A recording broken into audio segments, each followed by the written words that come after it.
Don't you All right.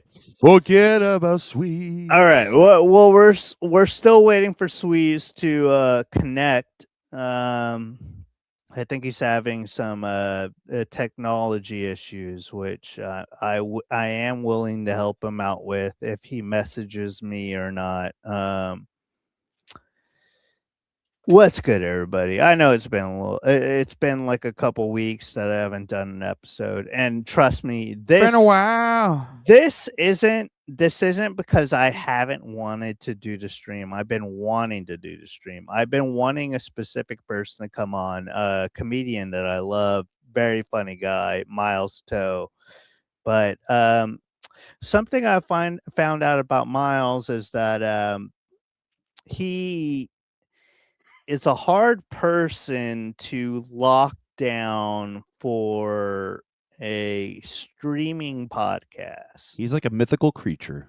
He's a mythical creature. He's a very funny guy. I love him to death, but actually getting him to hop on the podcast, and I will give him the benefit of the doubt, that we were supposed to cast this last Sunday on the World Cup final, which he really wanted to watch, and then things just tapered off. We'll figure it out at a different time. I love oh what's fucking good? What's fucking good? Can you hear me at least? We can hear you and we can Okay. see you. We can Okay, hear you and we good. can see you. Big shit poppin'. What you slurping on there? Is that like a big Oh. gulp? So like it's basically a 44-ounce drink. What? How many drinks do you have there? I saw like You got girl drink set up. My girlfriend does this. three different drinks. You had like two big gulp. Yeah, like all right. So Bro. there's We out here, summer of Sweeze, baby. Yeah. White boy Selma, let's go. There was literally like 5 different beverages there, which I think is cool. Very cool. You Very know what I chill. mean? Stay Yeah, hydrated. it's very cool, very chill. Yeah. All right. So everybody, welcome to Cuck Chair episode 8, I believe.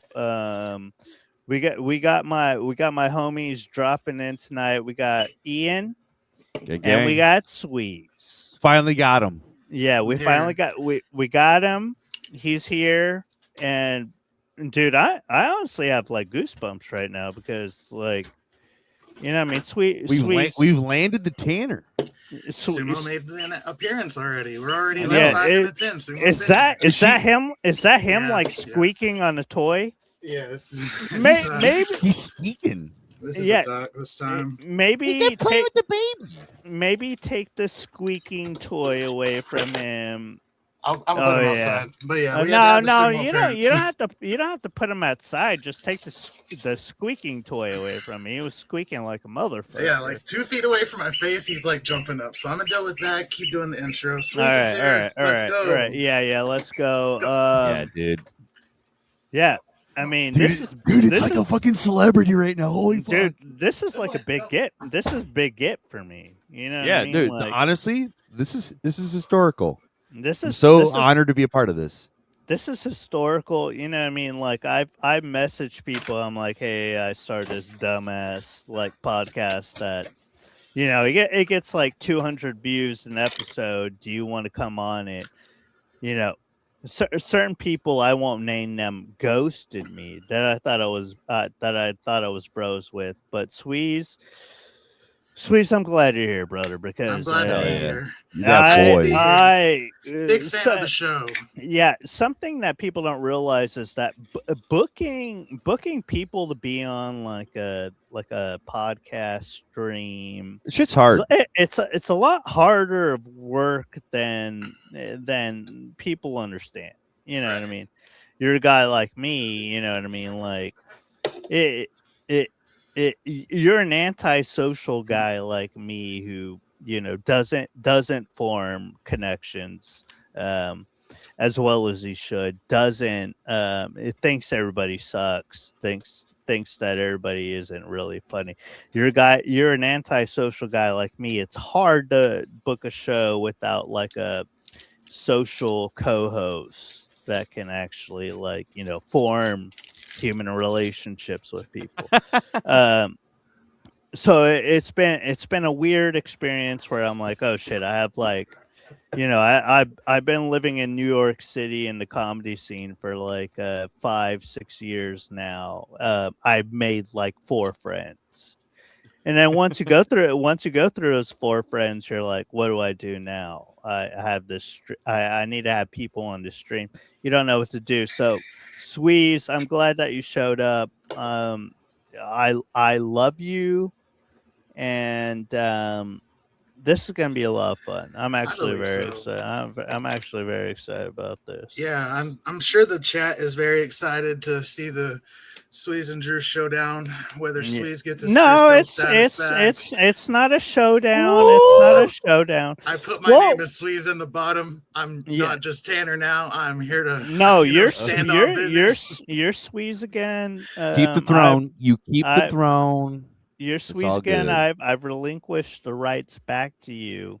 Sweeze Industries is still mine, but the Sweeze character is yours. We may need to recast Swizzle. That's fine. Yeah, What happened to perfectly. him? I thought Swizzle was going to be here. What happened to Swizzle? Is he like? He's working for another 20 minutes. So I sent him the link when he comes all home. right. So if Swizzle's gonna get back, he can pop. We're gonna get a double feature. We're gonna get it. We're gonna Swizzle, get and Swizzle and Sweeze. Two Sweeze lovely and Swizzle. Southern brothers that'll have you on your knees. Oh hell yeah! You got Yeah. a little rap going on. That was You my got- Crack-A-Miko Sweeze and Swizzle podcast intro theme. Oh hell yeah!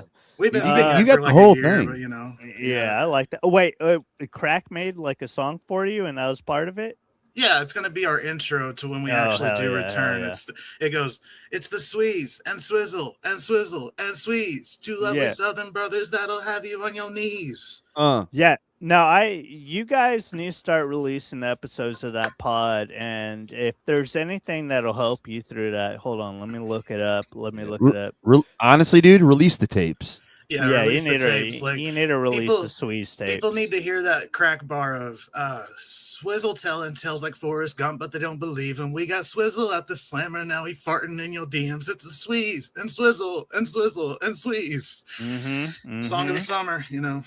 It's song of the summer. I love it. I love you guys, and I'm hold on. I'm trying to look something up. I'm trying to look up something that got me through some hard times right now. Hot times, daddy. Ric Flair. You want to know how retarded I am? It's like every time that I stream, I forget how like I forget like how to do shit. Like right now, I'm trying to share like screen. yeah, right now I'm just trying to share a screen, and I do not. No, wait, no, I got it. I've had countless of podcasts where then I do click something wrong, and then I'm like 40 minutes into the chat, and I'm like, oh, exit studio. I'm like, never mind. It wasn't gonna get better from there. All right, so look, Sweeze. There I we want go. I want you to look at this image right now, and I want you to take it in deep and actually consider what's being said here. You know what I mean? This is an image that's got me through a lot of hard times. You know what I mean? 4chan shit. Yeah. It's some real shit though, dog. Yeah. But Sweeze, you gotta take it seriously. This isn't just 4chan of shit. course. This is like very, very emotionally deep stuff. That Yeah, I do feel myself relating to that image, that emotion that the frog's displaying for sure. Crying while having a drink in my hand while tweeting to the void. Well, he's not crying. If you actually look closely, he's smiling and he's glistening in self-acceptance and joy. Yeah, that's exactly what he's doing. Yeah. The way that I perceive it is it's a man holding a glass of champagne. He's accepting that life isn't perfect. It doesn't go the way that you necessarily want it to go all the time. But he realizes that that's just kind of the way that existence is for most of us.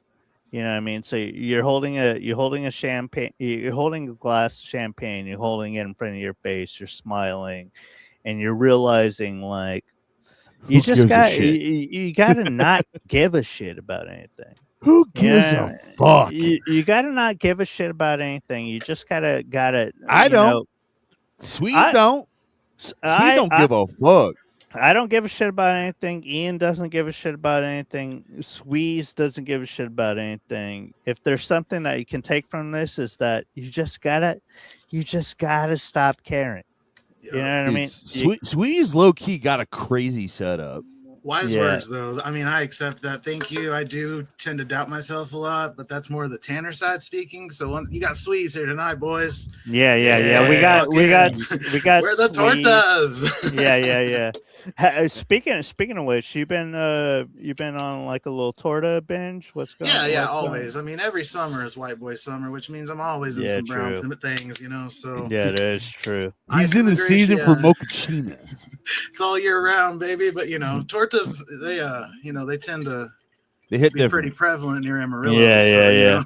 Wait, what are Oh. you doing? You're pouring one thing into another thing? Yeah, the thing about these girly Okay. drinks is they keep ice very well. And like, oh no, check this out. BPNmart.com, you can get the corn-fed Yep, sticker pack, yep. but here's some also nice stickers. You can throw some corn-fed things on there. Yeah, these little girly cup things, you can put ice in them, and then I mean, fuck it, just pour some Dude, beer over it. Wait, They're a wait. dude, it's a fucking cheat code. You're pouring beer in there? I'm Damn, pouring Miller Lite into it, and then I got this Yeah, hell spicy mango, you know, like I bet the chat didn't realize they were going to get a lesson You're in how to making drink like your own Amarillo. beer, I like beer that. cocktails right now, dude. And- Dude, I like people- that. Yeah, people get worried. They say, don't water down your beer. You know, it's shitty beer. It's Miller Lite. It's $12 for 15 of them. So just Yeah, I'm fucking, just, yeah, I'm staying hydrated. That's all I'm Hey, doing. I don't mind it. drink Wait, the beer wait. before the ice melts. Don't be a pussy. You know. What country? There's a country that drinks beer and ice, and I forget what country it is. I think it's a European country. I don't think it's Germany. Yeah, I've Gotta, been to- gotta be European. Absolutely not Germany. I've been to Germany. They're warm beer. I've been to England. Warm beer. I had a girlfriend from Sweden. Super, just not beer. Finland, same way. No, I don't know any ice country. Maybe Estonia. Shit. No, Shut up. there's definitely Estonia. there's definitely a country that drinks beer and ice. Chat, if you That's probably know which what my country I'm talking genealogy about. is.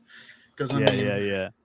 Have you ever taken a genealogy test? yeah, it said I was like 98% French or English, and then 4% some bullshit. Yeah, my You brother are, did you, yeah, you're the you're whitest you're of whites. you're 96% French and then 4% Ashkenazi Jew. Sweeze, the mighty Yeah. tidy whitey. Tidy Yeah, whitey. Yeah, I was talking to my coworkers who are all like religious Jewish guys. I was like, yeah, my grandpa used to say that we're Jews, and they're like, you need to take a genealogy, a genetics test, and figure out if you actually are Jewish or not. So I'm being pressured into handing over my DNA to a DNA To the feds. research Into the fence. facility to figure out if I'm Jewish or not. Which I mean, I like money. Well, don't the Jews at your work clock you as a Jew? No, They're like but Jews giving Jew. no, they don't. They know I'm not Jewish, but it's funny because They feel it though. it's a Jewish company, and I was like the first non-Jew that they hired for like a position that actually pays well. Well, you were And equal opportunity hire. yeah, and it's funny Get that because Mexican in here. and Spice this place up. and it's funny because like they like all the companies that we have to deal with, like we're like an e-commerce company, so we have to like order supplies from people, and we have to interact with different like shipping companies, and then all the companies that we like get stuff from or have to facilitate shit through are Jewish companies. And then whenever I end up meeting the people, like the representatives of this company, they're like, are you Jewish? And then I have to be like, Sweeze, that That's sounds fucking incredible. crazy. I thought I was muted. My bad. No. It sounded it sounded Honestly, crazy. no, guys, no. Let's cook with this. This is actually a good bit. So That's Drew's not how trying. the mic works. No, Drew tries to get through a thought, and Sweeze makes a beer cocktail very loudly. yeah, it's so funny. Damn, My dude. bad. We won't need another refill for like 6 or 7 minutes. Like we're good. You're making me wish I got like a couple twisted teas. Whoa. How many minutes, Sweeze? Oh, there you go. Yeah. I like that. I'm a big hand motion guy. We so love a 6'7". We love 6'7". We love a 6'9". Sweeze loves to have hand motions. He loves to pour beer into his igloo. I respect that. No. That's what these fucking buttons are at the bottom. If I need Dude, to mute, my girlfriend in the chat pointed out that Sweeze got that fucking Sonic ice. So that's boom. Yeah. I was noticing that too. Wait, that tells me Sweeze knows ball. That's all I'm saying. Wait, did you mix a Sonic like slush with the beer? No, that was just ice from. I went to the ice place and had a Sonic cup, then the 20-pound bag. I only got like a 10-pound ice cooler right here, so it's like it filled up. So I just started like trying to catch the shit, like, dude, that's and tight. I ended up with like 4 Sonic things of ice. I'm like, that'll do me at least however long we go on this. Yeah. Well, it's very cool of you. You're making me very upset that I didn't get some twisted teas for this. I'm sorry. I should have let you know. I texted you before and said I was pre-gaming, so I figured that would let you know that we're fucking off the rails tonight. We're going 6-hour show. 6 hours. No. Daddy's gotta wake up at 5. So we're crazy. We're gonna try to shoot for 2 hours, maybe 3 hours. We'll see where it goes. You know what? You know what I mean? I try to. It's vibes tonight. It's all vibes tonight. It's vibes. It's vibes. I try to distinguish the length of the show based off vibes. Good. So that's how it is. Dude, I'm kind of like fucked up right now because so I've realized that like the podcast that I listen to and like get me through maybe Monday through Tuesday. So I'm like, how am I supplementing the rest of my work week, Wednesday through Friday, when I've gone through all the podcasts I've liked? So I recently, like, this hasn't been something that I've been into, but recently I've been getting into YouTube.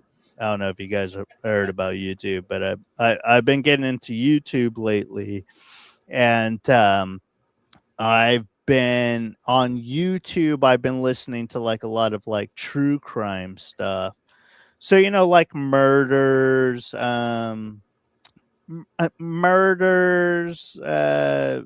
abductions, a lot of dark shit that people probably shouldn't be listening to. And today I listened to like 8 hours of like murder true crime shit, and like sex ring true crime shit. Sorry. And I maybe stopped listening. I started at like 7 a.m. this morning, and I probably stopped listening to it at 7 p.m. When I was headed home. And I'm like, this can't be good for you. How are girls like? I understand the lure of it, but it's like how the lure. Allure. What did I say? Lure? You're like lure. It's like I understand why girls would be interested in it, but it's like I listened to that for like almost 12 hours today, and I'm like, this is fucked up. This can't be good for you to like listen to. My girlfriend literally watches that stuff while she like does chores or does work, and like I'll just walk into her apartment and you'll just hear the necklace is made of vaginas. You're like, ah. Yeah. No, it's crazy. I listen before I got the last one that I listened to Got your was like ass. the last one I listened to was like this it was about this woman who was like at a psychiatric hospital. She had a BPD and she Classic. she had like a young daughter.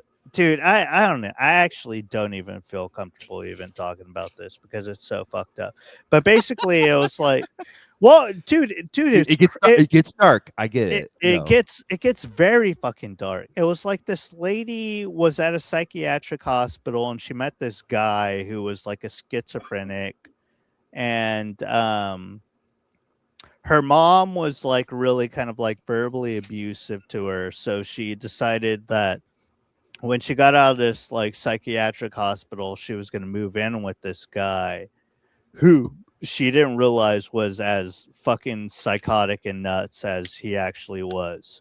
And she moved in with this guy, and within two weeks of moving in with this guy he murdered her 3-year-old daughter. And Yo, that's dark. which is dark and nuts, and I feel even weird even talking about it, but it's like Sick and twisted. this is a thing that happened and it exists, and I listened to all the details of it and I feel fucked up just listening to it. But then it's like you're listening to you're watching a video, and like a lot of video was like body cam footage from the cops like interviewing the guy who killed the girl, and like them like like exploring, like he invited them to like he reported the girl like having run away when in reality he had murdered this girl. And he like invites them into their house, so you're watching, or his house, you're watching like this body cam footage of that, and you realize that the cops sense that like, okay, this girl didn't run away, something happened to this girl because of this guy. And then they find her corpse, and it's just so fucked up. But it's like even from like watching the video I was And you're very just doing dishes. yeah, You're well just yeah, I'm Yeah. just at work. but just like clicking around. but Yeah. like even from watching from watching this video that tries to make light, like not tries to make light of it, but tries to protect you from the gruesome like reality of it while telling you what happens. Like even from watching this, like I'm very disturbed about this whole situation. But then you realize like there's like these cops and investigators involved in the situation, and they make the discovery of like the girl and like like her like remains or whatever.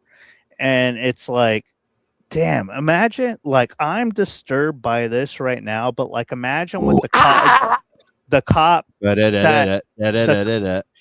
the cop that actually like stumbled across this and like solved like the murder or whatever. It's like that guy has to be fucked up for the rest of his life. Right, Oh, exactly. And word. see, about a year ago, I was a 911 dispatcher, and my town is so small that we would cover the area like within 50 miles away. So, like, What? I was a 911 dispatcher for like 5 different counties around, and then I would work with the Time out. police. There, Yeah. there's a very real chance that if you were around where Sweeze is at, if there was an emergency, that boy I'm had the, you. Yeah. This Oh my God. I held He, it down. he You know, was the I sent. Ghostbusters, dude. He was No, who but you it didn't. called. It was exactly that. Like, you get calls of like a domestic dispute, and then like as a fan of YouTube true crime, you're watching it on YouTube body cam. You're like, man, I just like watched this 15-minute video of like the worst moments of like several people's lives, and now it's like a fail compilation on. I was like, shit, put that on. But like when you're stuck in the 911 dispatch for 16 hours, and like we have wildfires, so you'd work more, or we have very like drunk Mexicans everywhere around where I'm at. So like, There's a lot of drunk very, Mexicans. so it went hand in hand when I would date a girl who would watch 10 hours of that true crime shit, go to work for 14 hours, deal with all of it firsthand, and then like personally I'm getting calls about like people I went to high school with beating up their girlfriends, people I went to high school with parents dying, and them calling, and it's fucking Sweeze who they get, and it's like I just couldn't fucking take it anymore. So like I can imagine as like first responders, I would be blowing my shit smooth off. Yeah, So, yeah, that's a lot of I those. can only imagine that It does how affect you, though. horrific that would be. But Actually- it's also it's like think about like all the like outside of like the horrific murders and you know like the darkest shit in humanity that you can imagine. Like outside of that, like also like when you're not dealing with that dark shit, you're also dealing with the most annoying like domestic disputes or pets. I would always get bad about having to call animal control and them being like, "We got one down." It's like, well, Jesus, he was just barking in the road. Like, come on. Like, yeah, those little calls turn out to be like the worst ones, like the domestics, like you said. yeah. We all don't guys- be exposed to that, but some of us are seeking it out on YouTube. And Yeah, spending our yeah. whole entertainment by it.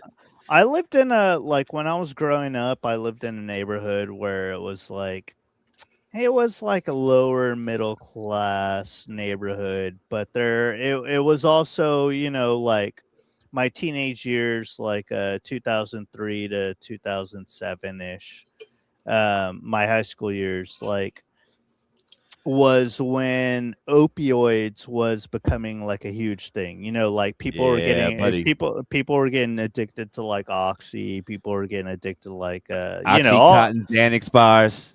all the big ones, Xanax, Oxy. I mean, I know Xanax isn't an What you opioid, want, but what you need. We Hit do a me lot of up, I got you, promethazine man. What you yeah, want, what you shout- need. Hit me shout up, out- I got you, man. We would sip Yeah, syrup in high school at that time. shout out Lil White. Lil White.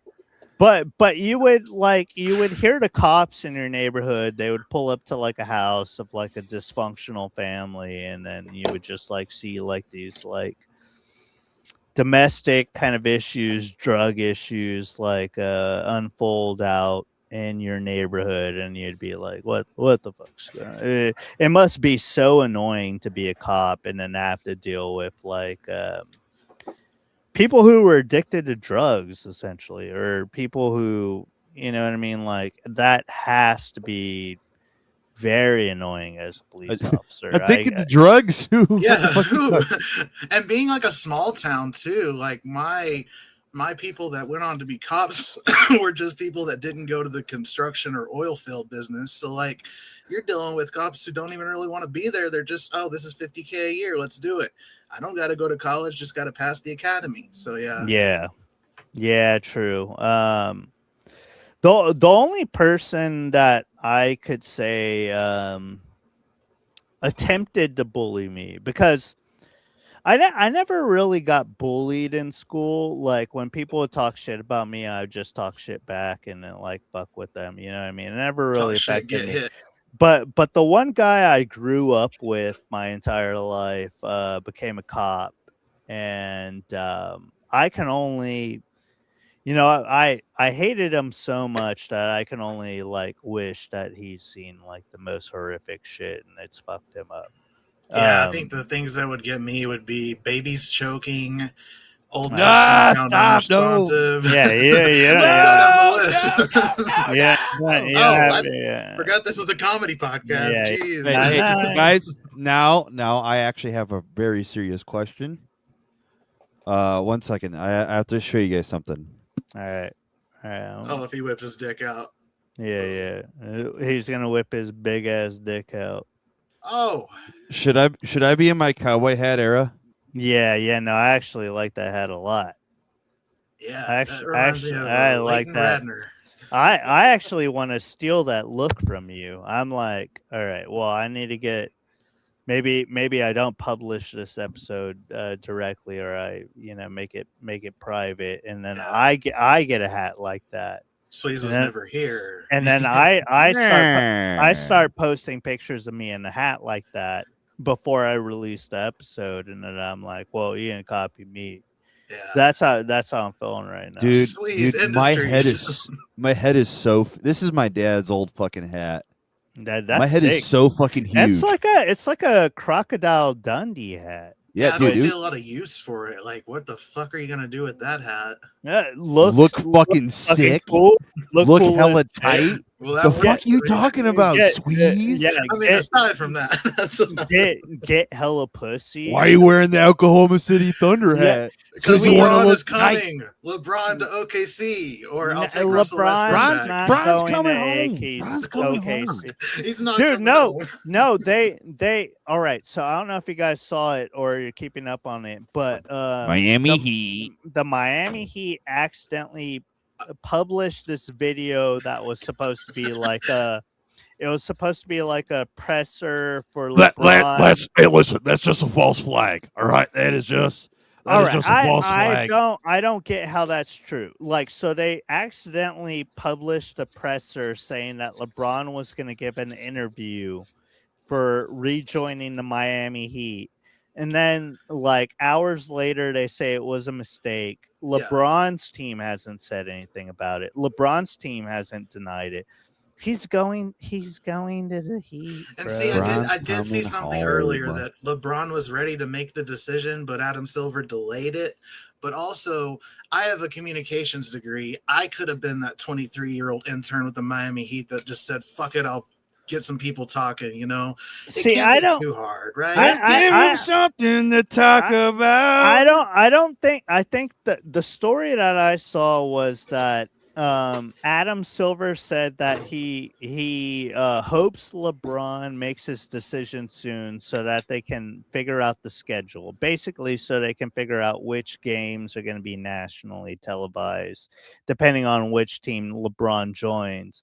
And LeBron saw that and he was like, LeBron "Fuck them." James. He was like, "Fuck them. It's up to me, and I'm gonna be the one who decides the timeline." He was basically being like little bitch. I wanted to say LeBron James. I wanted to say another word in there, but I can't have this channel getting flagged. I do like the theory that on Durag and the Deer Tag earlier, Crack Amico, it was before they went to the Shane show, but wouldn't it have been crazy if like Shane brought out LeBron and then he announced going to Philly? Like that would have been when I heard it, I'm like, what the fuck are they talking about? You know? But I also been think tight. I also think what the fuck are they talking about? Because that would never happen. Yeah, LeBron hates that coach, dude. Yeah. He would never work with him. I think the thing we can all agree on is that LeBron James is the greatest of all time, an attention whore diva who we should not pay attention to and just let him fade off into obscurity. Goat James. Yeah, dude, it must be so wild for you, Ian, because it's like he was your guy, he was your hometown guy. Hell yeah, and then you had to discover how annoying and fake he was. How fucking great when he gave us a ring.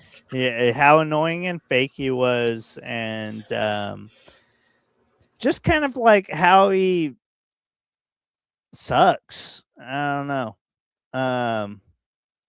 Wait, something happened to my Andrew Flores, professional fucking hater, dude. Professional hater of LeBron, yes. LeBron James. LeBron, I don't give a shit about him. He got everybody's like, you should respect him. He got you that one ring. And put some fucking respect on LaMerica, Captain LaMerica, dude. Yeah, I'm drinking a little Coca-Cola vanilla. Dude, I am such a fucking little fucking pig slut for vanilla Coke, dude. Dude, it's so good. I love it. And they just put it in the vending machine at work. But they I'm trying to be a good girl and fucking drink zero sugar. Yeah, they need to make a Coke Zero vanilla. And I'm a little. Cherry vanilla Coke Zero is good too. Oh, come on now. Well, yeah, it's like one of the perks about working at Wendy's. We got those Coke Freestyle machines. Yeah. Cherry Coke vanilla Coke Zero. You're doing some serious soda alchemy. Yeah, it's like what you drinking on. I'm drinking on the Minions pineapple for Minions and Monzo. Are you making suicides each day? Yeah, I mean, just any variation of Powerade Zero to get over a hangover because I realize I work at Wendy's, so I'm drinking at least like 5 of these 44 ounces of them. How much free Wendy's are you getting? Oh, spicy chickens all day, double baconators, at least 30 nuggets a shift. Like shit is really sweet right now. It is. Yeah, I'm not having to like 911 dispatch. I'm not like working IT for a family business anymore. No, I'm you're like, just crushing nugs, crushing nugs, baconator fries on deck always. Hell yeah. Doing the Walmart Spark deliveries, what I've been doing for 3 months. So like, dude, when I worked at Hardee's, wait, how's I gained so much weight. Ahead. Yeah, no, I was just saying, I like because you just eat like a fucking pig and slop. Yeah, especially because I worked third shift on it was at a Turnpike Plaza. Yeah, those are the best. Shout out. So gang, but like my manager didn't give a shit. He's like, just make whatever the fuck you want.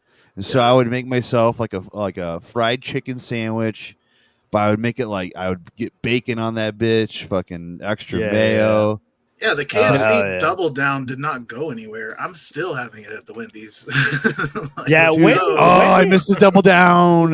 Wendy's has some good deals. I order because there's like a Wendy's like maybe like 3 blocks from my work, so I order Wendy's a lot for lunch. But dude, it's God damn it, dude! I love how Wendy's is I fucking love Wendy's so much. It's like a mayonnaise based burger place. You know what I mean? Mayo's on. We love a mayonnaise. I love something. We love a white goo. Something that's happening in America. Not enough mayo based burger places. Wendy's is one of the last ones. It's on every burger. Quite regularly, I'm mayo based. Yeah, and arguably probably the best fast food breakfast, I think. Yeah, I mean, yo, preach that. Well, I look, I hate to give it to them because I hate McDonald's. Clock it. McDonald's breakfast, I think, is very superior to. You can't fuck with the hash fuck browns. Up, boomer! You fucking boomer! Dude, hash browns was like $1.19. A sausage, egg, and cheese McGriddle is like one of my favorites. I mean, you are correct. That is literally my order when I get it. But however, dude, the fucking and the hash brown, dude, the honey butter chicken biscuit, yes, fucking Wendy's, dude. I've never even tried it. The biscuits and gravy. We love a biscuits and gravy. Yeah, I've never tried it. It's like $2. I've never tried it. You know what I do love outside of McDonald's breakfast is Burger King has this. I think it's called the Eggnormous breakfast burrito. Do you guys know what I'm talking about? Yeah, when I lived in the city, I was right across from the Burger King. I'd always go get the 2 for $5 and the egg something burrito. I'd always call it the egg fucking fantastic burrito. It's called the Eggnormous breakfast burrito. Fantastic burrito. I think that's what it's called. I could be wrong, but I did gain like 40 pounds living across from that Burger King. But like I am on a weight loss journey since I've been working at Wendy's. I went from a 3X to a 2X, 44-inch jeans, 38-inch waist. How are you dropping? Whoa! How are you dropping LBs but crushing so much Wendy's? Yeah, and Tootsie. And so much beer too. Like You know what? You answered my question. It's the tortoise. I'm on a great bender of Mexican chicks and bacon. Sweeze, something I've always said about you is you have that like. Don't take this offensively. This is something. I'll tell you something I think about you. And see where that goes. No, well, don't take this offensively. It's like I've always said that you have like that. I'm gonna get another drink real quick. You have like that Chris Farley thing of what I like to call. Don't take offense to this. Is compliment what I like to call fat lettuceism. Yeah, not scaring the hose energy. It can be different. It's like you're a bigger guy, but you have like a certain athleticism to you. Yeah, I can do cartwheels. No, that's what I was gonna say. I was gonna reference like when you were making those promo videos. There was like a couple promo videos you made where you were doing like very athletic stuff. High kicks, spin kicks, bicycle kicks, a lot of pointing to the camera. What up, Tanner, the Torta Tamer? You know, you were doing various kicks, and I was like, this guy's athletic. Did you play sports growing up? Or? Oh yeah, big fan of sports. Texas Panhandle. We always played football. I was in Tri-City Youth football from like third grade. I was a multi-sport athlete. I played football, basketball, soccer. And then 8th grade, I got to like 320 pounds, started twisting my ankles, so I stopped playing football. So then I started being known as the guy in the boot. So like the Gothics and the, Outcasts would always be like that. So I could always fluctuate between the groups of like the hip hop crowd, which, there's like no black people in Amarillo. So like, it was the Crackamicos of the world. And then it was Sweeze is the blackest man in Amarillo, dude. Yeah, true. You are like in my top 5 Amarillo, Texas wigs. Top 5 wigs. Yeah, top 5. Honestly, for me, top 3. Sure. You're a top 3 wig for me. He's a top 3 wig. We love a wig. Yeah. So I was always playing like hip hop and basketball always went hand in hand. So like when I was playing basketball, I'd be in there with that more athletic hip hop kids. Football, I was always fat offensive lineman, so like we'd always get hyped to whatever.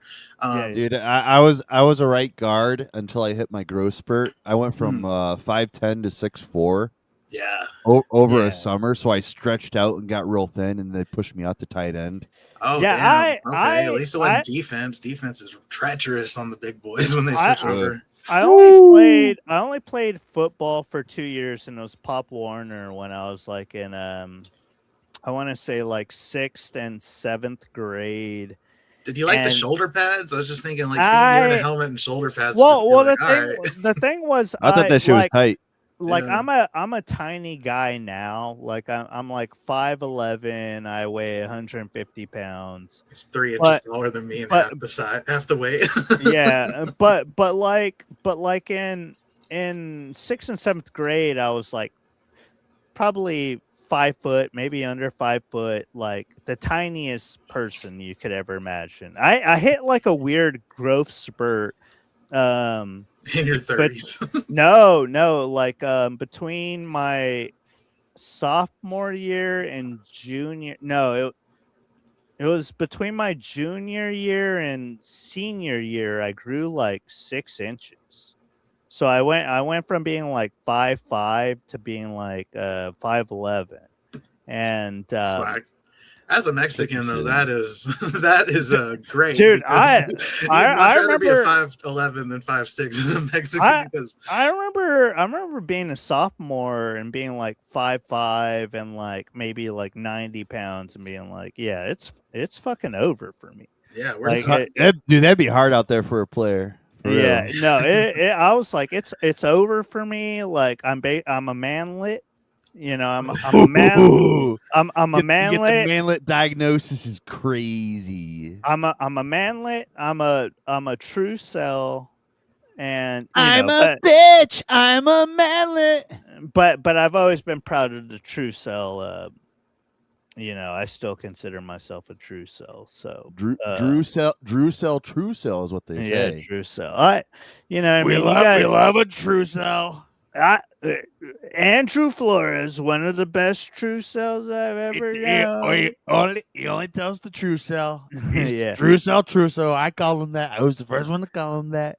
Now now that I'm 36, I'm like, being a true cell actually kind of rules. I'm like, that actually rocks. I wish I could get back to my true. It rocks route. And is cool actually. It's cool and it rocks. I wish I could get back to being a true cell. A lot of people do. Their mistake is they either get too lost in the bit or, Yeah.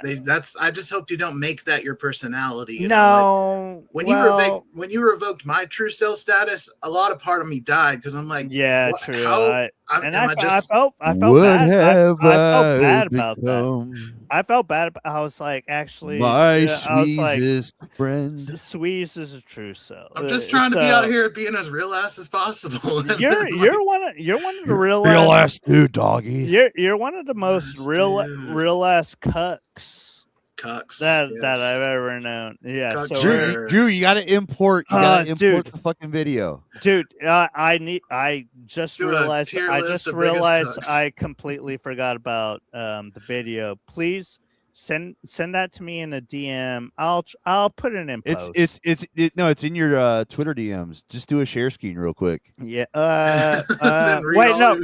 Wait. Resend it to me because it's like let's just show all your messages personally. Because I think you sent that in the chat where it will be hard for me to find. Oh man, you right.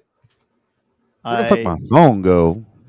All right, hold on. Oh, there it is. Hell yeah. Give me a second. All right. Go ahead and DM that to me.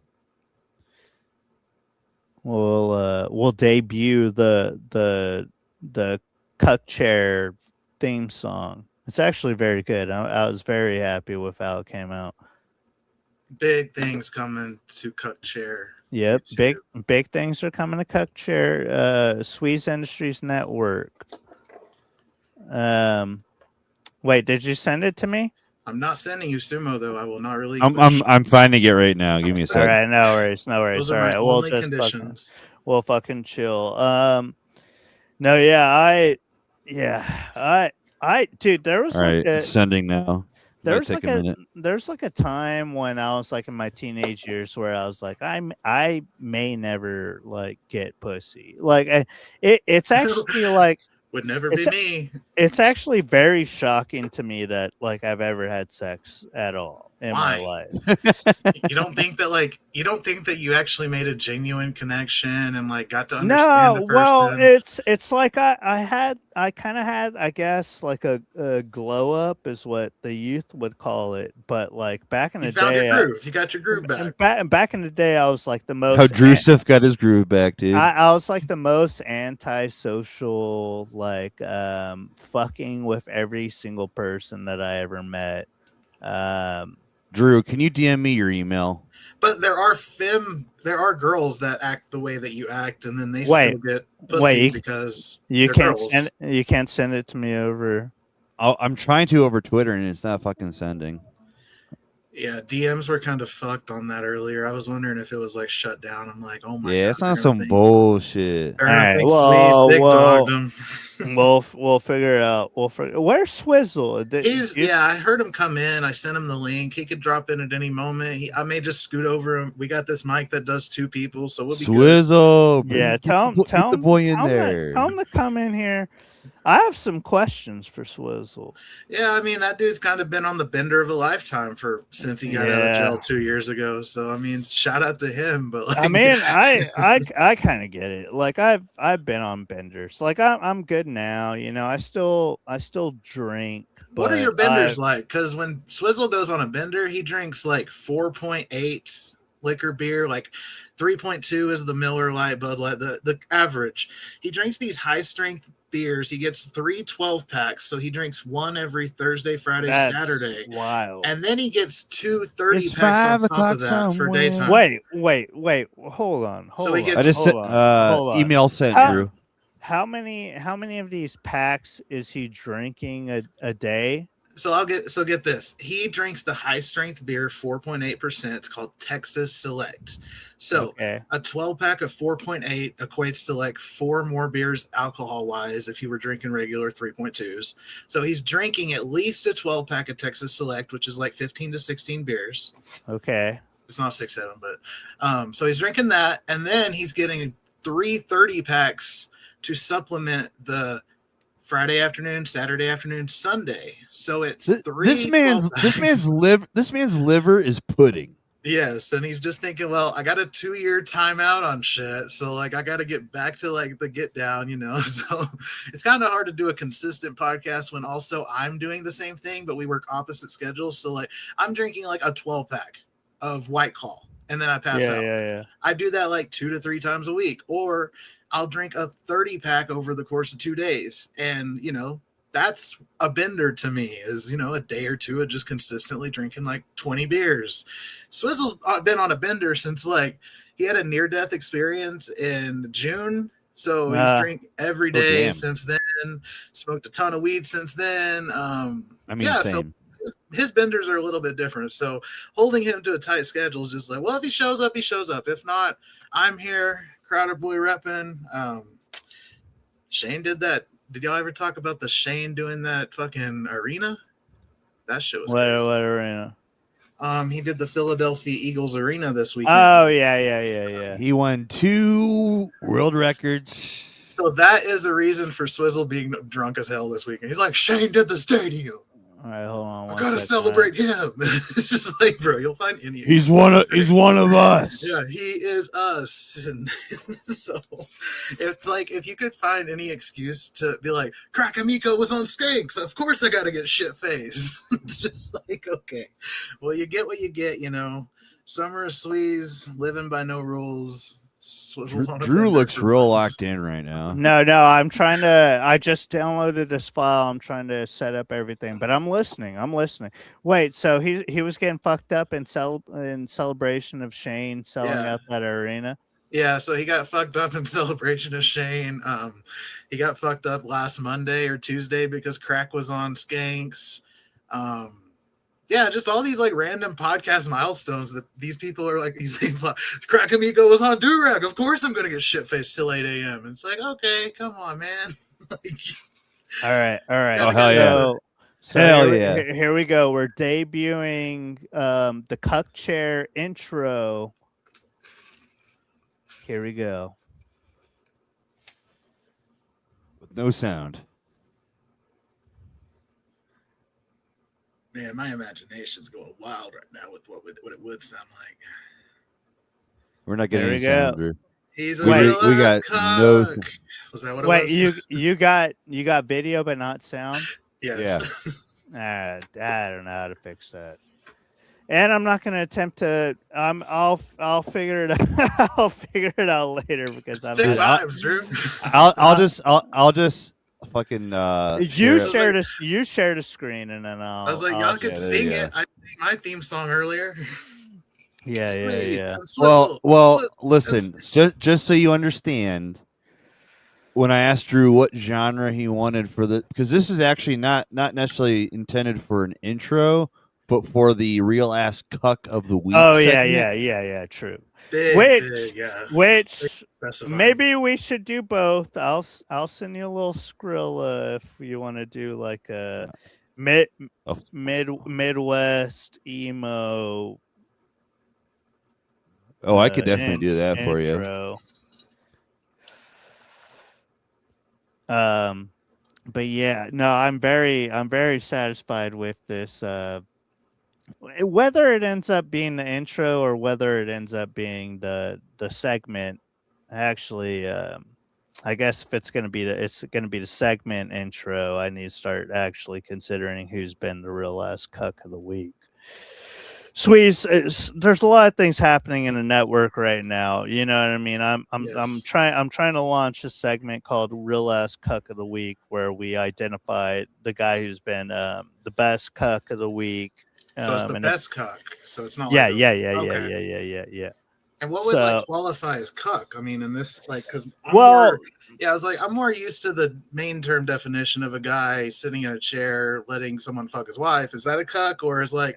So here's the thing that you need to understand about me and the things that I say is that when I say real ass cuck, I don't mean like an actual cuck. I just think a guy who's being cool as hell. And when I say something like true cell, that's actually the coolest thing that you can be. It doesn't suck and it's not, like a shitty thing. So you want to strive in the world of this podcast, you want to strive to be the real ass cuck, and you want to strive to be a true self. So those things rule. That's, you know what I mean. That was the whole. You know, in any other situation, like revoking someone's true self card, that person would be happy about it. But unfortunately, you have to not be happy about that, because true self in this universe actually means that you're cool. Was mine revoked because of my I inconsistencies and people wanting Sweeze and Swizzle back, and I wasn't delivering? Look, here was the reason that I revoked your true self card, was because you were supposed to be on the pod, and then you weren't going to be on the pod. But after talking to you, I think that was a work related thing, so I'm willing to forgive that. Yeah. I'm willing to give you your true self card back. You're a true, as far as I'm concerned. There we go. Here we go. Here we go. Here we go. All right. Live premiere. All right, So hold on. I can back this up. Yeah, this is the premiere of the real ass cuck segment song, which once you know. All right, hold on. Why is it? It sounds choppy. Oh yeah. All right. Okay. Try to not to talk. Starting now.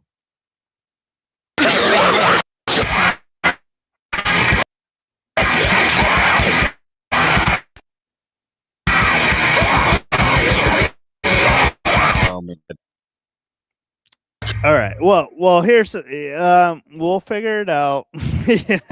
I'm not. I've had this same experience in like trying to play stuff over StreamYards before, where it's like I have no. I will say audio. If you did you download the video file, and then and you can just actually share the video file by selecting it. I don't know what I did. And to be completely honest with you, here, let me try for shit up. Now, to be completely honest with you, it's gonna have to be something I figure out later, which I will figure out. But yeah, trust me, everybody in the chat, trust me, it's cool as hell. You're gonna love it, especially if you're in the grindcore, like a person like myself. You're gonna love it. But it's, you know what I mean. We're experimenting here. Something about Sweeze Industries people don't understand is that we're constantly throwing things at the wall, and we're constantly, you know, trying to figure things out. And we will figure this out, and it will be something that you love. Just give it time. Yeah. Where the fuck's Swizzle at? I don't know. I texted him. I'll see where he's at. I'll get a Swizzle update. Go hunt him down and be like, listen, your motherfucker. You need to come. You need to come. Present yourself to the board of justices. Okay, I will BRB then. All right. We'll hold down the fort. Hell yeah. Were you smoking a little weed there, Ian? What was that? I've been smoking weed, motherfucker. Yeah. Yeah, I can only smoke weed before bed. And it's funny because like now, like I stopped smoking weed for like a long time because basically when I first moved here, I didn't know how to get weed or where to find it at. So it hadn't been legal, I think, for the first year that I was here, or the first year, like the first like half year or something like that. So I didn't know where to get it at, and I just kind of stopped smoking weed. And then when it finally did become legal, and I figured out like where I could find weed, which is basically fucking anywhere in New York City, I realized that I was like, whoa, I'm meeting a lot of new people. I shouldn't be smoking weed in social situations when I'm trying to like establish like friendships and shit like that. So I just stopped smoking weed for a long time, and then I've been getting back into it. And when I first started getting back into it, I was like, "Whoa, I'm having like a lot of like panic attacks and anxiety issues." Yeah, you're getting Like, this. You're getting the scaries when you go. Ooh, I can yeah, feel my heart. I can feel my heartbeat, and I'm thinking about dying, and I can't stop thinking about dying. yeah. I keep on thinking about that dumb shit I said in front of that group of people that probably I'm won't such a bitch. Everybody hates that that me. won't remember this conversation, but I will for decades. So I stopped smoking for a while, but I've been getting back into it now that I've been drinking less Yeah, because because like you're a cool guy now. yeah. And now it's like when I smoke it before bed, there's like a 50-50 chance that I have an anxiety attack or I get very relaxed and chill out and You fall go you go to you go to what's the Comfyville? I go to Comfyville or I go to Anxietyville is Yeah. basically what's going on. And, I mean, and by Anxietyville, I mean it's like instead of just like chilling out and relaxing, I start thinking about shit like I need to improve my credit score. I need to, um, spend more money. I need to pay off my credit cards. I need to do what what I mean, just like dumb, Right. like adult shit. Which is like that's what I miss about being like an 18-year-old who smoked weed was like you had nothing to worry about. You were just fucking chilling and then you could just like smoke weed and then watch like those videos on YouTube where it's like an image that keeps on going on into itself and like changing the deeper you went into the image. You know what I'm talking about? Oh yeah. Now I can't do that. Like now, like sometimes I smoke weed and I'm like, I start thinking about like I need to start putting more money into my 401k or I'm I'm gonna gonna die. die. I'm not gonna be able to live off Social Security because I didn't prepare for my retirement when I was gonna be like an old, feeble, alone man in an apartment in Manhattan. But yeah, I'm getting better about it. I'm putting more money into my 401k, and I'm More like not 401 gay. not tripping out as much when I smoke weed. So that's good. You know what I mean? I went out and Uh, just hit the blunt with Swizzle, hell so he yeah. said he'll be Yeah. there. Well, So oh, All right, hell yeah. he was Billy, come outside down. smoking a blunt. No, you had, Yeah. you gave him a peace offering. You said, Damn, Yeah. dude, hey, I miss smoking blunts. I haven't smoked a Yeah. blunt and I don't even dude, know. I do Actually, miss a blunt. I take that back. Like when I'd be at like comedy like shows or like open mics or like shows that I was on, I smoked plenty of blunts, but then I'd be like freaking out socially where I was like, am I being like fucking Yeah, like remember those like pre-roll backwoods or Black and Oh Miles yeah. we used to break down? Now they have like cigarillos that have like 3 grams in it, rolled in keef, rolled in all this, see powdery shit. do, Like do now we smoke those and it's like we don't feel right for the whole night. Yeah. do they have those and it's actually like a tobacco cigarillo and stuff? Because Nah. like I've never seen that. Yeah, And, like and everything but around here is grown on farms, and you have to keep it separate from any tobacco. Like they don't even sell lighters in the dispensary around here. yeah, That's well, crazy work. Yeah, and I do miss smoking blunts. Smoking yeah, blunts Same. rules. I But do have a flavor. It's apples and bananas, and the way that it smells like apples and bananas Like is insane right now. Like I used to smoke the yeah. craziest Reggie that was apples and shaped of a brick. bananas. Yeah. I am not Yeah. in 2006 no more with the bricks from the Yeah, cartel. I imagine you having like a brick of like shitty weed. No, not shitty weed. Like we're an hour away from New Mexico. It's Yeah, recreational out there, and I had my medical license since 2015 in Oklahoma. Like that shit's yeah. expired, but like you can get like I feel it's like even comics that come from East Coast, West Coast, they come to like Oklahoma, Tulsa, Oklahoma City. You can get an Yeah. eighth for $10 of good, decent weed. Like you can get a quarter for 45, 50. Like when we were in high school, that was like 150 bucks. It was 3 times the Yeah, price. So I guess I just always imagined Texas having like shitty Mexican weed, which it's like, not anymore. I don't think, especially not in the area I'm at, where I'm in like the farmlands of like Kansas and Oklahoma. Like I'm out here in the trenches. You know, we got the Mexican migrant workers working on all the farms around here, type shit. You know? Yeah. See, I don't know. I realized something like at the job I'm at now, like I don't know. I don't know how I got into this situation, but I have like a kind of a a good job that gets me by. And I'm like in a managerial like position, which you know tells you how retarded the people I was a manager for 10 years in Oklahoma, so I get you. But I had this like employee for a while. He ended up quitting because I fired his girlfriend. But I had this employee for a while who was like a black guy from Brooklyn, and he would always smoke weed on his breaks, and the Jews don't care. The Jews don't care. The Jews were actually like very cool about it. They're like, look, if him smoking a little weed on his break, look, Drew, he's black. Let's him come back to work, and he's chilling. He's happier because he smoked weed on his lunch, and he comes back to work. Whatever, we don't care. And I remember one time I went outside, and he was smoking like a blunt.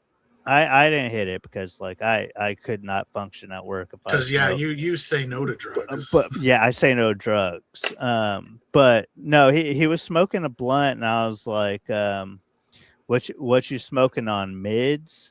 And he beat your ass. He got so offended, dude. So if you ever want to piss off a black guy who's smoking weed, just accuse them of smoking on mids. And trust me, it will be a funny time. Every time I'd see him smoking weed after that, I'd be like, "What? You got some mids over there? What's going on?"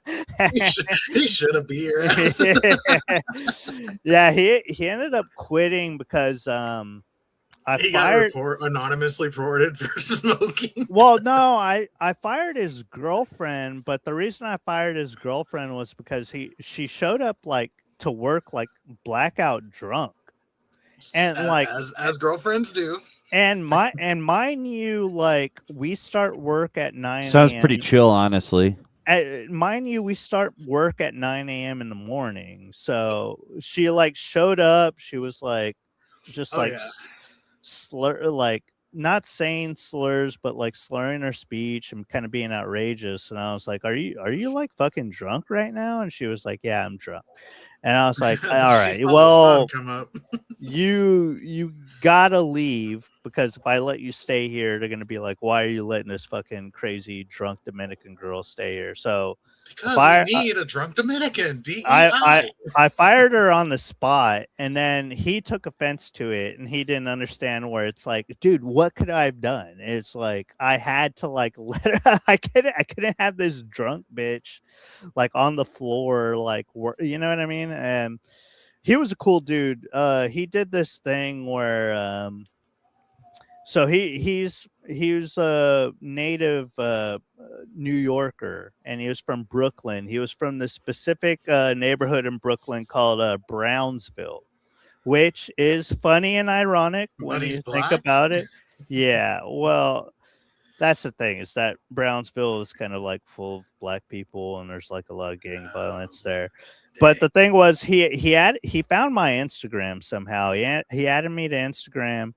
And every single picture on his Instagram, it had the same caption, and the caption was, "I'm a Brownsville soft A N-word."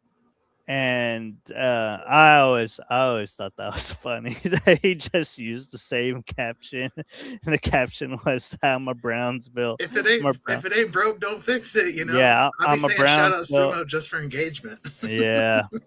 Speaking of Sumo, how's Sumo doing? Oh man, Sumo just went to the doctor, and it was so depressing because I've had him since. Are those cop lights in the background? Oh man, I like accidentally. That do look like cop lights. Woo! I had a run in with the law like a month ago that have ruined. Wait, no, seriously, are those cop lights? No, it's like this light thing that There we go. Okay, well, it's still there, but have y'all ever had I know that y'all have 6 setups. Have y'all ever had this issue where you buy like a string of lights and then you buy then you have a sound bar, but then like you start controlling your lights, but then your sound bar pops up and you're like, what the hell? Never in my my life. laptop is so old and out of date. Like the last update on this Google Chrome was like 2016. Well, Obama years. What are you gonna do? Like, well, it's Obama's fault. Yeah, I but Drew, I tweeted it out, by the way. If you want to just go to Twitter. And I don't know if any of the chat what is am I looking for? I tweeted the video out. Oh. Damn. It's like, you guys want to watch the Osmosis Jones trailer? Hold on, let me. Osmosis Jones, baby. I think if I just played this on my phone really loud into the mic, I think it would be better than what Drew tried to do earlier. No, I'm just kidding. Support Gothmoses Jones on X, formerly Twitter. Follow Sweeze123 and also Drew Flores 69. Yeah, thank you. That was the plug segment. Thank you. Sweeze and Swizzle hold podcast on. coming eventually. Let me figure it. It won't. For some reason, it won't let me play the video off of Twitter, dude. I'll figure. Look, this is learning. I am getting cucked right now. We will figure it out, and it's coming. It's coming. I'm gonna fucking kill myself, dude. Nah, don't kill yourself. It's fine. We're gonna be cool. Damn, dude, I still can't get the real the true crime shit out of my head.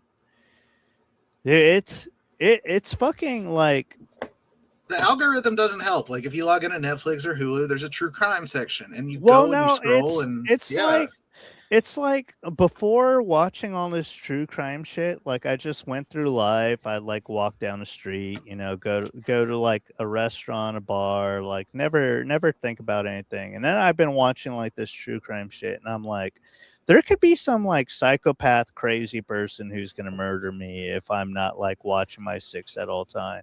And something you need to know about New York City is that like New York City is like it's like Mecca for schizophrenic people. They're like there. I think there are more schizophrenic people here than there are anywhere else in the world. I think there's more schizophrenic people on this stream. No, I'm just just us three. None of us are schizophrenic. No, you're not schizophrenic. But no, I've been getting so scared. Like I know you guys must have seen it, but like how like every once in a while like a video will come out of like a crazy homeless person like pushing somebody onto the subway tracks in like New York City. Oh yeah.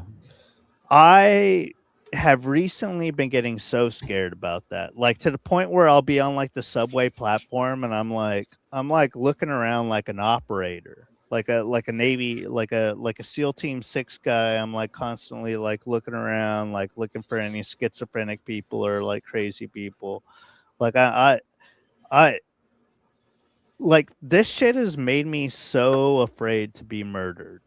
Has it gotten worse since you moved there? From the time you moved there to now, like has something happened? Yes, it's gotten worse. And not because I've seen anything or anything like that. It's like you interact with like the craziest schizophrenic people like on a weekly basis. It's not like a daily basis, but on a weekly basis for sure. Like you'll just run into a guy that you're like, this is subways, or this is on the way to the subway. It's mainly on the subway, sometimes on the street, but mainly on the subway. Dude, one time I was like, I got on a train, right? And I sat down. There was like an open seat. I sat down. I was like looking at my phone, and I was like doing a thing where like I had my arms resting on my legs, and I was looking down at my phone, like kind of like past my phone, you could see my feet. And I'm looking at my phone, and I see this shadow like cast over me. And I look up, and there's this schizophrenic woman with like a goatee. She had like a White, black. Tight. She was black. Okay. And she had a goatee. She was. I Skin- don't want to uh, say it. She was Unfortunately, black. unfortunately, I have to tell the truth. She was a black woman. Man, both of you have gotten she was so black. fucking good at impressions. It's insane. But like I look up when I see like the shadow cast over me, and this like schizophrenic woman is like leaning into my face, and she's looking at me dead in the eyes. And I was so freaked out. I was like, I don't know if she has like a little knife on her or like why she's specifically looking at me, that I physically got out of my seat, and we happened to be pulling into another stop, and I just got off the train because I was so freaked out. So do Like they tell you to wear earbuds? Like, are you both earbuds in? well, keeping that was one the thing. out? I Yeah. was wearing earbuds, so that's the thing. It was kind of like my audio was cut off, so I didn't really realize she was there until like I saw the shadow. Like on the And news or anything? Are they giving out updates on how to handle yourself? Or are you just no, like, they don't talk about stuff like that. Like they want to minimize. It's not like, good for business. it's like you all know, the news is have to talk about around here is mind your P's and Q's about these fucking Mexicans in everywhere. yeah, true. I just damn. The Mexicans suck. No, but it was wild. And dude, it's so crazy because like you run into these people on a train specifically so often that you just never know what's gonna happen. Like like I read the New York Post every day, and there's like a section specifically for things that have happened in New York City. And so many of like the crime stories or like events that have happened in New York City related to crime, I would say like 60% of them have to deal with like a schizophrenic person who kind of snapped or just randomly like acted out on like their craziness or whatever. So like the Michael Jackson impersonator that got choked out, like that was just an instance that happens 3 to 5 times a week now. That used to be like once a week, I or mean that one's a little different because it was like Justified. well, you run into those kind of guys every now and then, and you don't know how it's going to go. And then usually in those situations where you run into a guy like that, and you're on a train with multiple people in the car, you're thinking in your head, you're like, okay, well, there's a lot of people around here. I don't think anything's going to happen. That's what I was thinking. Like the one time I went to New York, it was about 10 years ago, and it was more like when people would ask for money, all the New Yorkers would just shut up and just, yeah, focus. you just ignore them. And then like nowadays what I'm hearing is like you could be riding the wrong train at the wrong stop and then shit happens like that. Do you think that's New York City just that, or is there other elements in other cities that are similar? Like, I mean, are they doing that in Boston, or is it as bad as like Fremont Street, or how bad New Orleans got? Like that was rough. I'm sure it's like a city kind of. If you live in a major city, you're gonna run into these situations. Like I Chicago, but I think like the subways in general, like I mean, I don't know what other cities have like an extensive subway system like New York City, but the subway terminals, platforms, and the trains in general just kind of happen to be like a hotbed for crazy people because it's like a place to sleep. You know what I mean? You can sleep on the platform. It's a place to sleep. It's a place to pee. It's a place to stab. Exactly. And live, laugh, love. So you can. I'm a hobo man. This is my hobo wife. Watch me kill people with my hobo knife. Yeah, but you run into them like more so in those systems because it's like that's where they stay. I mean, like, you know what I mean? You pay your $3, you get into the subway terminal, you're on the platform, you can just stay there. I mean, I think that cops kick off the guys that sleep on the trains, but they're not technically allowed to kick out the dudes who are just hanging out in the terminals. You know what I mean? So like you see a lot of Yeah. like crazy guys on the platform, stuff like that. So the problem, My The problem- my biggest fear is like getting pushed onto the tracks. that's what I would Oh, say. 'cause, that'd be horrific. New Yeah. York Getting elements were- electrocuted, so you're fucking crispy, and then you get turned into hamburger meat.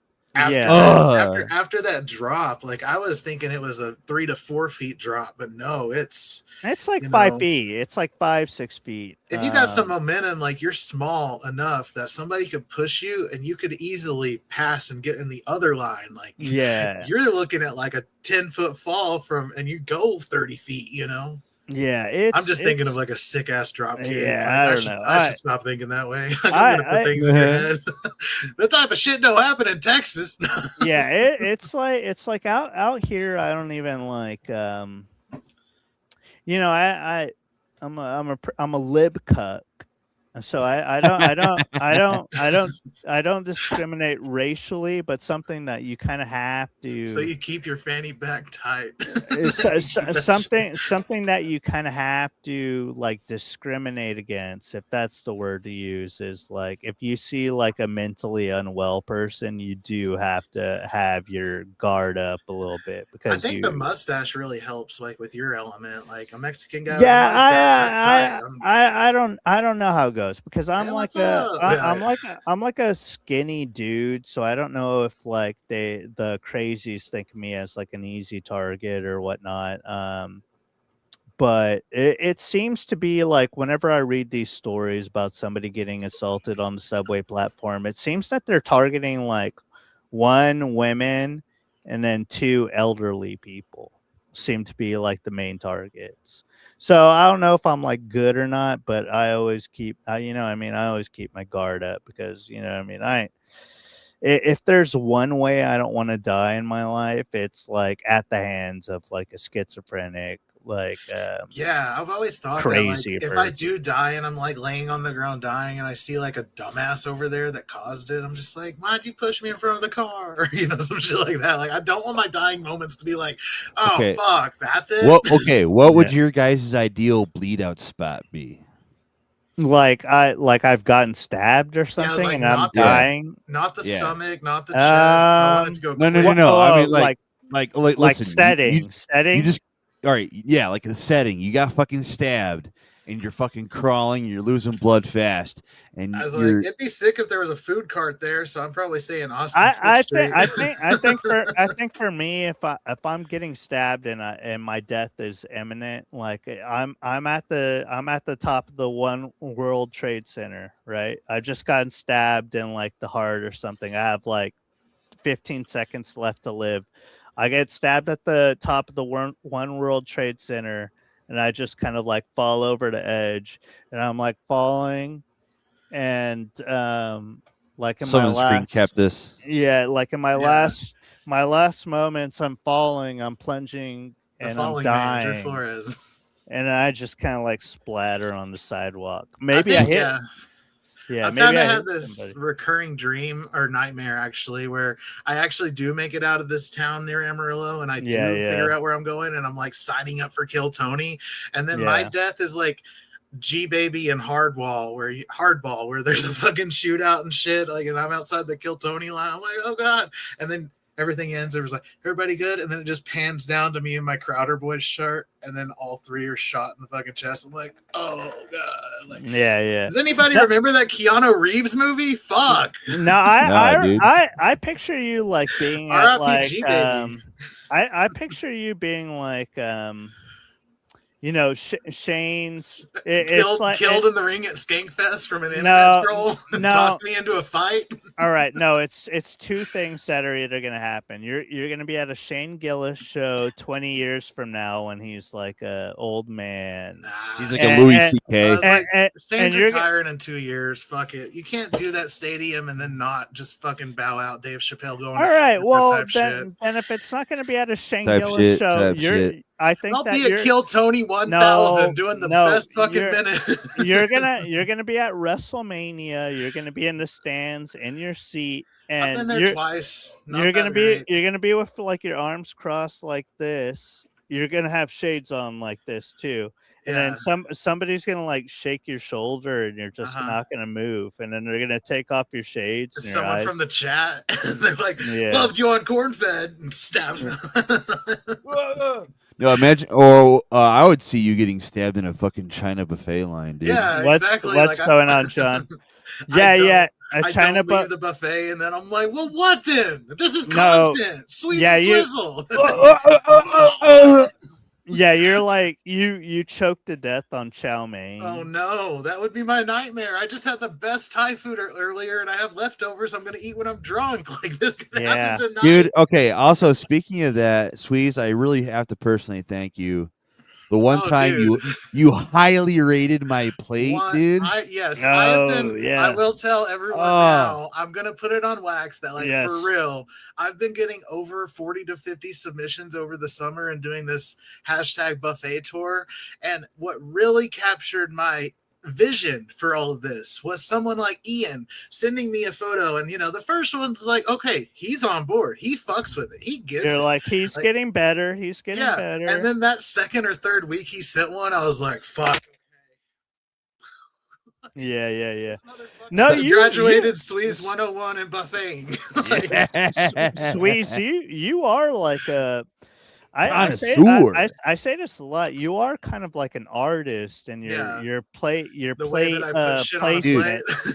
me and my girlfriend fucking love buffets. So like, I literally showed her your quote tweet because I was like, babe, look, I made we are buffet professionals. Yeah. We won a buffet. I made it to the promised land. Sweeze fucking gets me.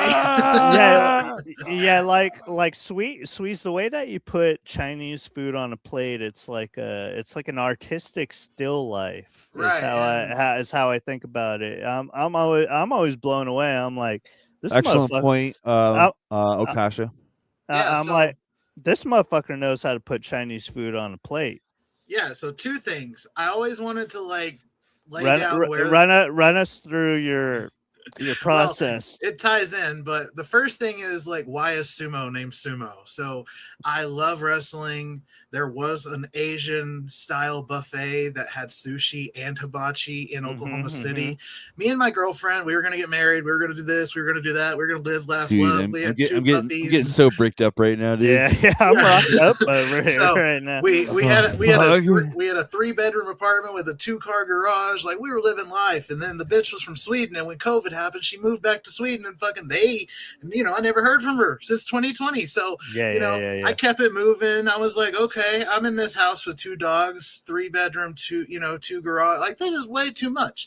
And then fucking COVID happened. I got all this insurmountable shit. And I'm like, the only solace that I have from my childhood is like, my dad was a lazy dude who didn't want to fucking get out of the car. He'd always just take us to the buffet to like appease us. So growing up, the Friday, the Saturday, the going out to eat to treat your family, go to the buffet, have all you want.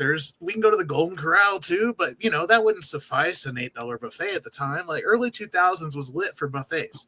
Dude, now, 20 years later, you're speaking to the fucking heart right now. So, like, a lot of these small towns where I'm from, because I am in a small demographic. Like, I have 8,000 to 10,000 Hey, people. try that in a small town. Yeah, try that.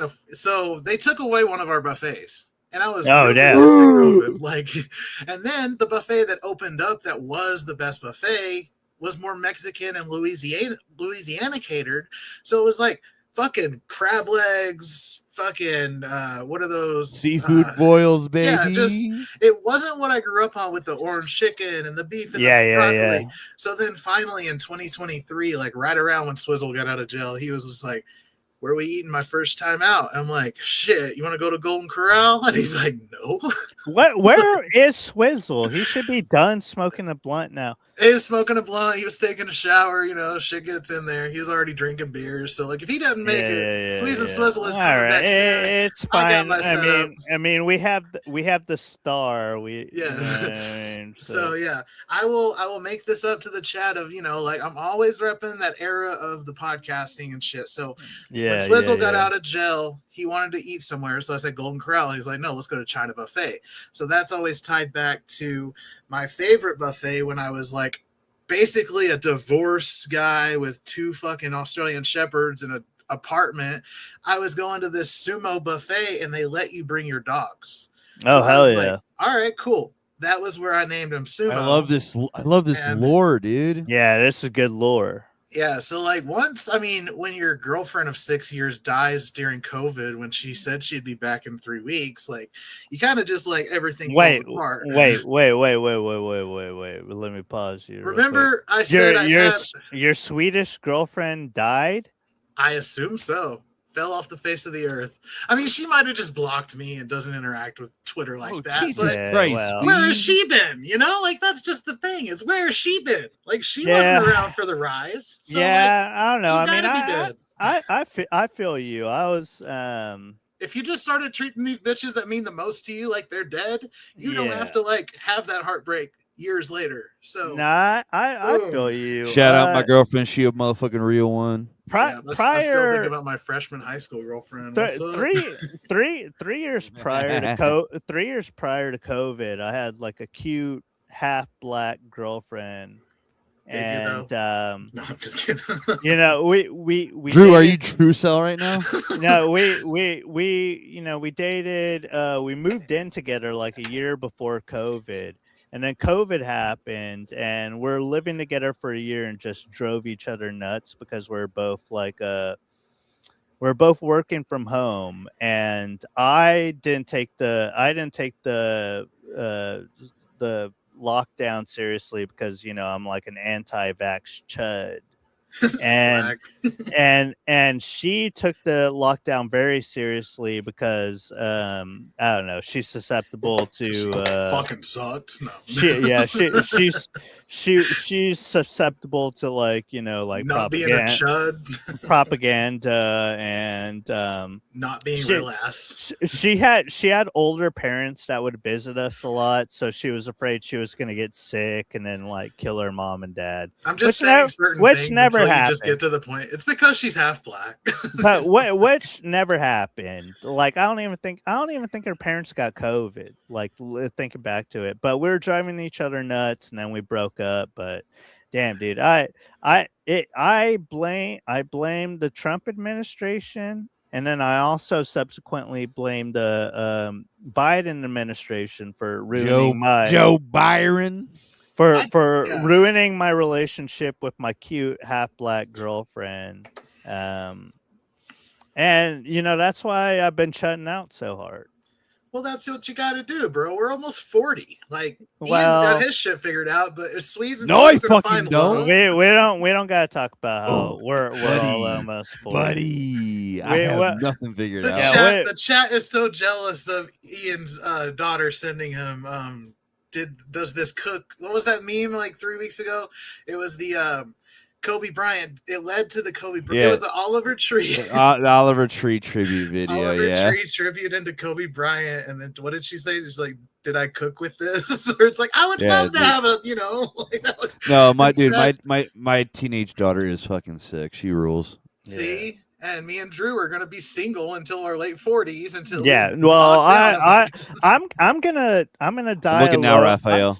I'm gonna die alone, like looking out a window, and I'm gonna be in a wheelchair that I don't need to be using, but I'm gonna be like face towards the window, just for the vibe, yeah. And then somebody's gonna finally come check on me, and they're gonna realize that like my soul has left my body. Yeah, I don't know. You know what I mean? Like I'm very good at. Yeah. Oh yeah. That's me falling. All right. Well, don't post that one. But find a better one, and then you can post that. Like I'm very good at like getting into relationships. I'm very bad at sustaining them. Why is that though? Okay, so if you're good into getting into a relationship, sustaining them should be the easy part because that's just how No, it flows. I think. it's not. It's because like I'll be like kind of charming and Are you like funny. too quick to get into the relationship? Is the problem why you No, can't? no, not necessarily that. It's like I'm very funny and charming at the beginning, and then they get to know that like I have like Asperger's or something like eventually. He's like, you don't lead with And that? No, I'm just kidding. I don't know. I think I have Asperger's. Why? I Why do you think that? That's so random for someone. I don't know. I'm like I'm fucking certified and diagnosed, baby. Let's go. I'm kind of like antisocial. I'm kind of like You have the internet now, though. Like me and you He's became friends neurotic. over the internet. Like you have I, court and like. I'm neurotic. I'm antisocial. Here's my big thing. Here's my big thing is that like everybody that I interact with, like you guys, Dalton, Robbie, Miguel, it's like I actually like you guys, so I find Troy, it shout out Troy. I find it easy to interact with you guys and like be friends with you guys. But then if I don't think somebody's cool, like I can't even put on like the pretense, like I can't even fake like okay, I'll just like fake being cool around this person. So it's like I think I shut people out or something like that. Like I don't know, guys. I'm like a antisocial chud who's gonna Drew's just really just dark and mysterious. yeah. I'm that meme of Chud Jack where it's like died forever alone, a loveless chud. That's me. But why though? You've kind of felt like you've accepted it, but like read a book, How to Win Friends and Influence People. And yeah, but I don't be as real as you can be, doggy. I don't like that either. I don't like to like manipulate people. It's not manipulating like, if you take what you can from it and use your strengths. All those it's not a lie if you believe it.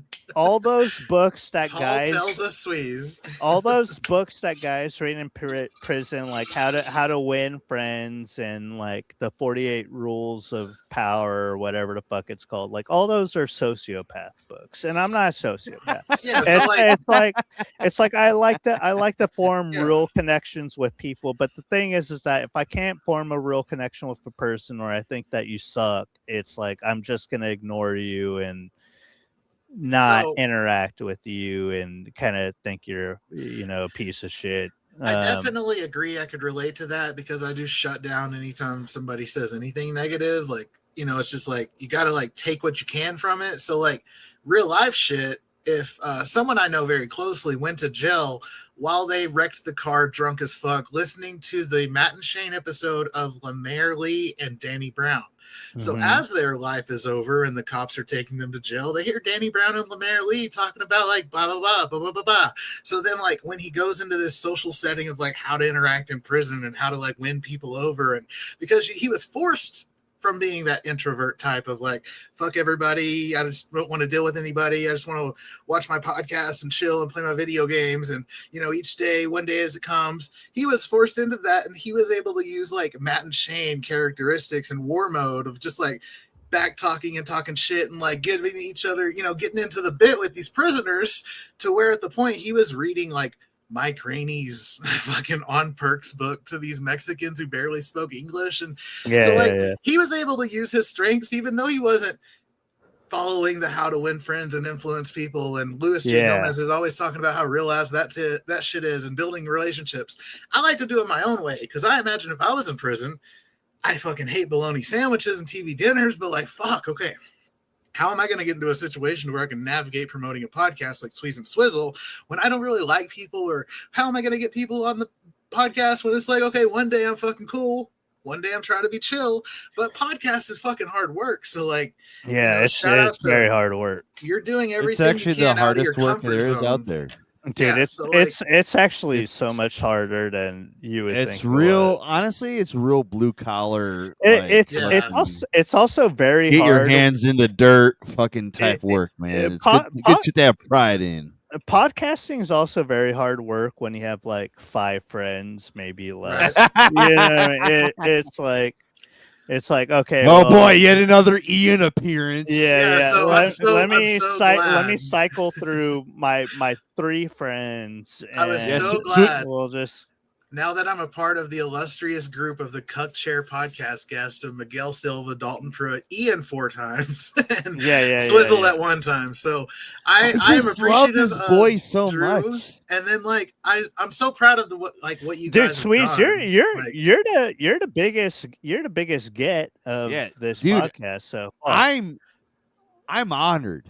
I'm honored too, because I mean, every time that you guys have always supported me throughout the years, like it's just like we became fans of something through the shit that we like, or we became friends online because of the shit that we like, and then like we keep putting stuff out, and like you guys have come a long way, like Ian with the corn-fed appearances and Drew with his dork court fucking. I go back and I watch highlights of you talking about your Mexican mom on when I'm really. It's just like, damn, dude, we're really doing this shit. Like it's been years. No one should watch any. Support.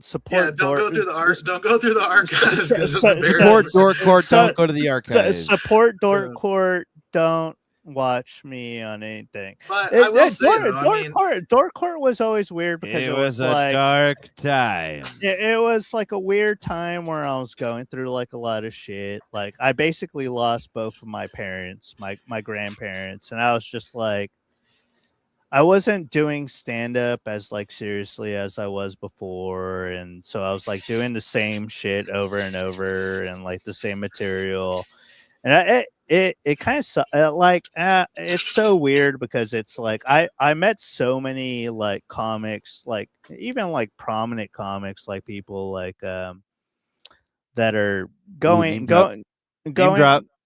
No, I just mean like I met so many prominent comics, like like Rainey, Butterly, like like Foster, like Naeem, Drew Montana, like so like all those guys. Like I met them through that, but it was like I was just like in such a fucked up headspace, like during a lot of that like I didn't really get to be me, you know what I mean? Like as like an outsider looking in, consistently you showed up and did something, and you were a big part of the character of why people watch that show, and why those people started coming on. So like as a community of like even the corn-fed chat, like the stuff that Ian was doing 2 years ago and what you were doing with Dork Court, what I was doing, planning on doing, and still haven't done, like people still they support. So like that's really fucking cool to see lately, is just there are some good people out there, and like we may second guess ourselves. Dude, but like Sage Sweeze, dude. Yeah, Token Tony. By the way, I'll get you on I'll get you on the show sometime soon. Send me a message just in case I forget to message you after this, and then we'll set something up. Token Tony's the boy. Everybody follow Token Tony. He'd be an incredible guest. I talked to him at the last Skank Fest, and he did like the lasers and the logos, and he's really been tapped in. He's the boy. We're also I think we're both from a similar place. We both were raised and grew up in a similar place in California. By lesbian moms. Yeah. My lesbian mom has been pissing me off lately. Well, not really pissing me off, but she's just been annoying. You've been plumb fed up.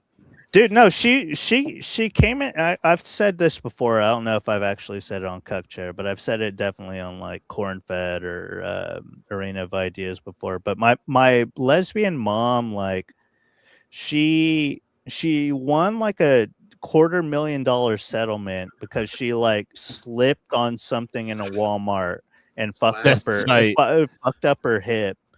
And that sucks, but that's also tight. Did it fuck up her hip $250,000 worth though? I don't know. I think my mom just like knows like the sleazy lawyers that Yeah, that can like milk money out of people. Like I kind of almost feel like Walmart just wanted to settle with her so that they could be done with it because they Yeah, this is a realized lesbian Mexican lady. she Get really her got out of fucked here. up. Ay, ay, ay. Yeah, That's I what- don't know. My lesbian mom's like she's like in a relationship with like some other woman, She a and stud? like swag. my mom is the stud actually, That's and tight.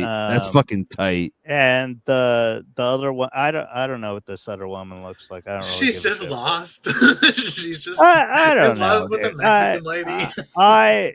I hardly even consider her like my mom. Like my grandma was my mom, my grandpa was my dad, and like my mom Same. is like my mom's like some like bipolar lady who I text and call every now and then just to kind of like check in on how she's doing. But no, she won all this money and like now she's like I think she thinks she's like rich or Ballin'. something. I think she thinks she's like rich, and I'm like, Mom, like a $250,000 is a lot of money, but it's not like you're It gonna would go. literally solve all my problems, Drew. It would solve all of our problems, but it's like knowing her, it's like you're gonna go through this money in like 4 years. You know what I mean? Dude, Like, I would live on that. yeah, if any of us like sane-minded people had $250,000, it would change our lives and we would be better for it. But like, I can only imagine the dumb shit that she's buying with this money that she got Just from weird Walmart. ass dildos. Like she's Yeah, like, she's done. buying. She's dude. buying. Just Fucking sick. Yeah, too many things you got to wash in the dryer. Yeah. Oh, She's buying. She's God, buying the fucking dildos. dishwasher again, Mom. That's why my fucking food tastes Yeah, weird. but Ew. shout out, Mom. Shout out her $250,000 that she won. shout out Sumo Dog. Shout out Sumo Dog. What? All right. So I keep on forgetting this. There's Sumo Dog. Yes, I do need to clarify because there's Emilio. There has been some slander. Okay, people are accusing me of not being a proper dog owner by showcasing all 3 of my dogs, but my dog is Sumo. I got him on my 29th birthday, the day after I got back from Sweden, which was like a life-changing, I was probably supposed to propose to that fat Filipino Swedish chick who died. Yeah. So like I don't. So wait, she was half Filipino, half Swedish, and then her parents were foreign exchange students from their respective countries, Sweden and Thailand, and they met in Oklahoma, like small town Oklahoma, and had 3 daughters who look fucking Samoan. So that's where I came in and dated the fucking middle child. So me and her, we're gonna live a life together, live, laugh, love. Sweeze podcast shit would never happen. So she went off. I had 2 Australian Shepherds. I guess it was basically amicably because we split the dogs and she took the puppy that we just got, Sumo's little brother. So Sumo is mine. The little puppy sat in my lap for 3 fucking years that I worked from home doing IT support for Wendy's. Because after college, I lived in Oklahoma City. So also wanted to clear that up. I did live in Oklahoma City, supported the Thunder for like 15 years before. So don't call me a fucking bandwagoner. I lived in there when the fucking Russell Westbrook team won fucking 20 games, When Russell Westbrook was getting all those triple dubs, dude. Yeah, so I've been to games since then. I've been, so like yeah. How it all started was we came back from Sweden. We didn't get proposed. Like I didn't have the $4,000. I paid like $4,500 for the tickets for both of us and stayed in Sweden. So it's like the trip enough from my point of view is like, bitch, we getting married, whatever, let's chill. And then COVID happened and then we had to break the dogs up. So I had Sumo and Australian Shepherd Border Collie. I started doing shout out Sumo on all the like tweets that you would do in 2021 of like the Drew Montanas of the world, the Andy Malafarinas of the world, the Lemaire Lee, the Nate Marshall, like all the Philly comedy that I fucked with. I would just do hashtag shout out Sumo. And eventually everyone started fucking with me as a comedy fan because I was being boots on the ground because I did have a job at the time. I could go to all these skank fests and comedy shows. Like I used to go to comedy shows in Bricktown, Oklahoma City, Dallas, Tulsa. I'd go to those shows all the time. So people started knowing me and Sumo. And then eventually Rocky, who is named after The Rock because I love wrestling. So I had sumo, my favorite Asian buffet, and Rocky Johnson. Just so there's sumo, there's Rocky, and there's Emilio. And then so Rocky went with the ex-girlfriend's family, and they've raised him. He lives on a farm in Sweden right now, herding goats. Perfect life, all that. I get pictures every year and a half. He's doing great. About 7 years old. Sumo's about 10 years old. And then at the same time, my brother was still in college in Denton, and he went to a Walmart at 2 a.m. in the morning, and some lady was desperately selling beagles for $300 when you could sell these on Facebook Marketplace for $1,200. So something was up. So Emilio, So Swizzle was drunk and, bought a fucking beagle at Walmart at 2 a.m. And what was that? What was that you just put in your... This is that beer salt? Spicy mango beer salt, straight from fucking Mexico. Hell yeah. Yeah, so I'm down with that. Sweeze knows ball. No, I that's what I thought it was. I was like, was that beer salt that I just saw there? Hell yeah, Sweeze. So around the same time, 2017, Emilio was the first dog that I had to interact with. And, Swizzle got him a year before I got Sumo. So Swizzle got him at Walmart and fucking paid $300. Beagle. Worst dog you can have in an apartment because they're fucking receptive to everything and they have the worst barks. So he got kicked out of Swizzle's apartment a week into it. So then he moves with me to Oklahoma City and gets kicked out within 10 days. So then Mama Sweeze has to take care of the beagle. So that's where my brother's beagle came into play about 2017. A year later, me and my girlfriend get Sumo, and then 3 years later get Rocky. Then COVID happens. I moved back home to help my mom with my granny Sweeze. So I'm helping with that during COVID. And then Swizzle ended up rescuing some pit bull he found in the Mexican neighborhood of Lubbock, Texas, when he was picking up prostitutes at 3 a.m. So hell yeah. He picked up a pit bull terrier. That's Sadie. So you have Sumo. This is all a Tom Waits song. And then you have Emilio. He named the beagle Emilio. I had company with a hooker. So we went to Walmart. And then he named Emilio because of the night at the Roxbury where he's like, Emilio! Yeah, so, of course. It's a very sick prank because 4 years later, I'm chasing him through the neighborhood at 2 a.m. going, Emilio! And it's well, is there anything else to call him? And it's well, his last name's Billingsley. It's well, why would you name your dog Emilio Billingsley? And it's it's from the Friday Night movie. I think that's a cool name, actually. So yeah, Emilio Billingsley's the beagle. He's been with Mama Sweeze since 2019. I've been at home since 2021. And the other dog just hates Sumo and despises Sumo. Sadie does. So I don't fuck with that dog. That dog stays in the backyard. It stays upstairs because if it comes down, I've woke up to that dog at my throat. Because Sumo's holding a knife here. That dog is holding a knife. Fuck you, Sweeze. You'll never get Sweeze and Swizzle out. Hell yeah. So yeah, it's just shit like that. But Sumo's my dog. Beagle has been in my life. Me and Swizzle are gonna do the pod. Those are two representations of us because I think you guys need to add more pets into this situation. I think that you should get a bearded dragon. Yeah, so I've been basically anticipating a move to whether Houston or Austin in the next 2 to 3 months because Skankfest is coming up. Because where I'm going is I'm planning for Skankfest 10 in New Orleans to go there. And I went by myself last year. Shout out Dave Wright. He gave me a ticket. And shout out Michael Hall, who let me stay with them because, Michael Hall. Hold on. Something just came across my desk. Oh, God. No, Dalton threw it. No way. Hello. What's going on, bro? Hey, babe. Hello. I'm coming to you live from cell phone. Good to see you. Awesome. That's good. He's on the TV. Now he's on the cell phone. Yeah, good to see you. Yeah. What's good, dude? What are you doing right? Are you still... How long's this family reunion? No, that's over. No, I just got done exercising and I'm gonna be honest with you, my foot really hurts, and I just didn't feel like walking to the computer. All right, that's fine. That's acceptable. You're all good, dog. Yeah, that's acceptable. Yeah. I love this like little picture of you where you're like doing blue steel. This is amazing. Hey, is it the Amarillo flu still, or is it just from exercising?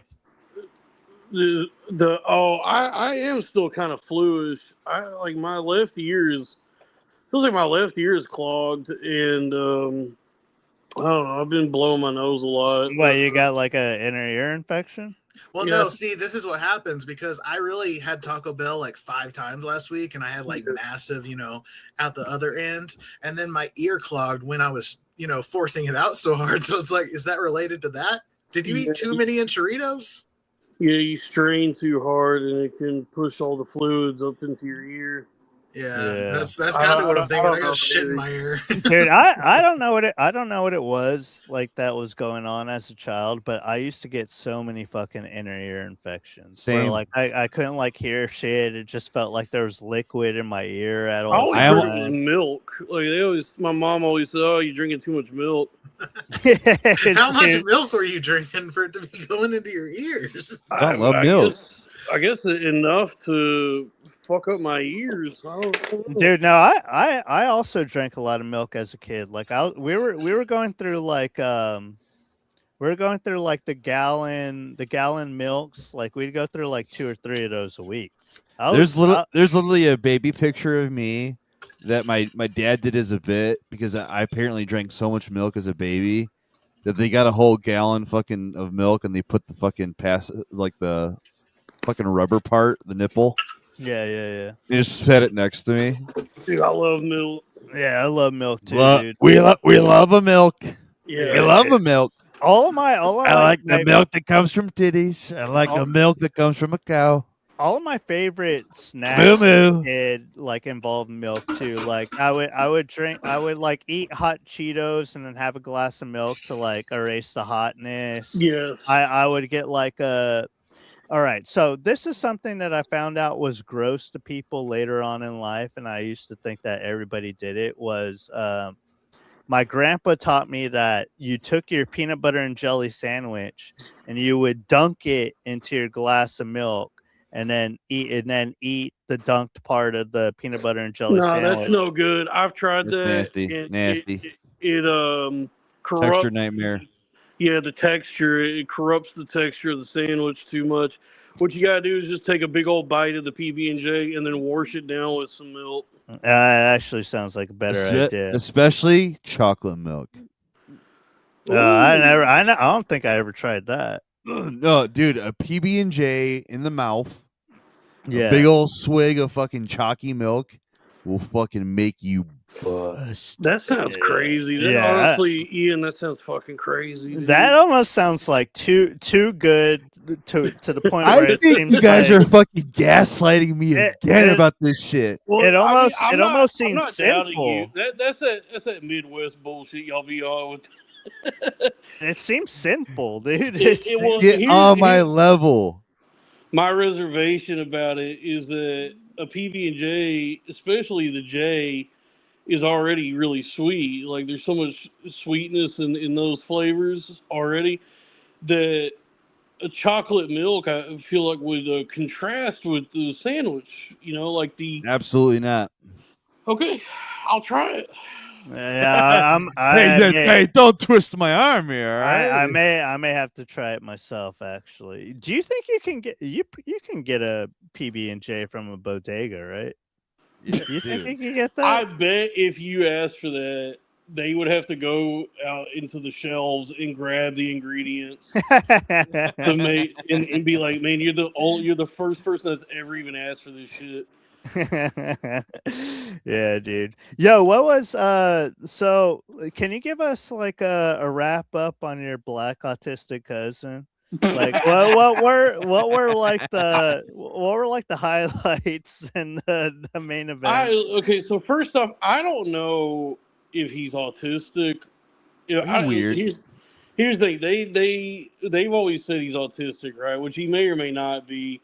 But the real issue, like the real what is it? Affliction he has besides the T-shirt he's wearing is that when his mom was pregnant with him, the placenta ripped open while he was in the womb, and so he was born with like severe brain damage. Oh, so he is a waterhead.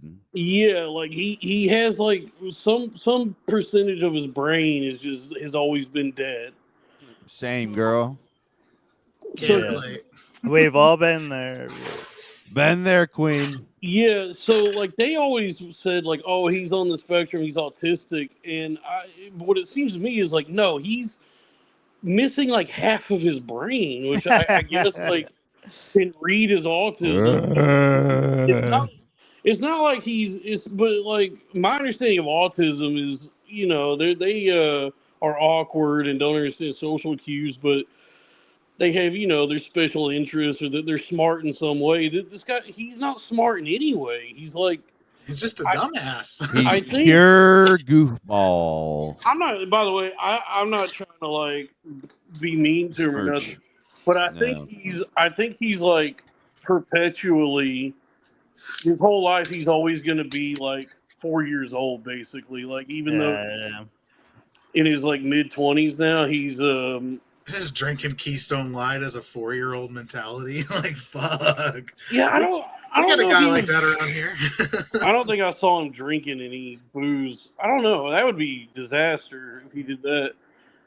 But he's like, I guess he, all things considered, he's a nice kid, but it's still just like, I mean, it's just hella annoying having to. How old is he? He's like 25. He's like, oh Jesus Christ. Yeah, it's not. That's the thing that was frustrating is he's not actually a child. So he just kept like bum rushing me and kamikazing all these like every conversation I was trying to have with anybody else, and it's so awkward because nobody knows like how to deal with it. Like everybody's just like, oh no, what do we? I don't know like what to do in this. And it got to the point. It got to the point with me where I had to start like, we were staying in the same room, he was just furiously jacking off all night. No, just it like, wasn't even that. I know you know what you're doing. I was already laying down to go to sleep, and he came in and turned the light on, and I said, "Hey, buddy, you're gonna have to shut that fucking light off." And y'all didn't beat each other's ass at that point? Like, no, what? I just told him. I just had to be very direct with him, be like, "Hey, man, shut the fucking light off and go to bed." You would have earned yourself a country ass whipping on that one. He showed dominance on that. This is plumb rude.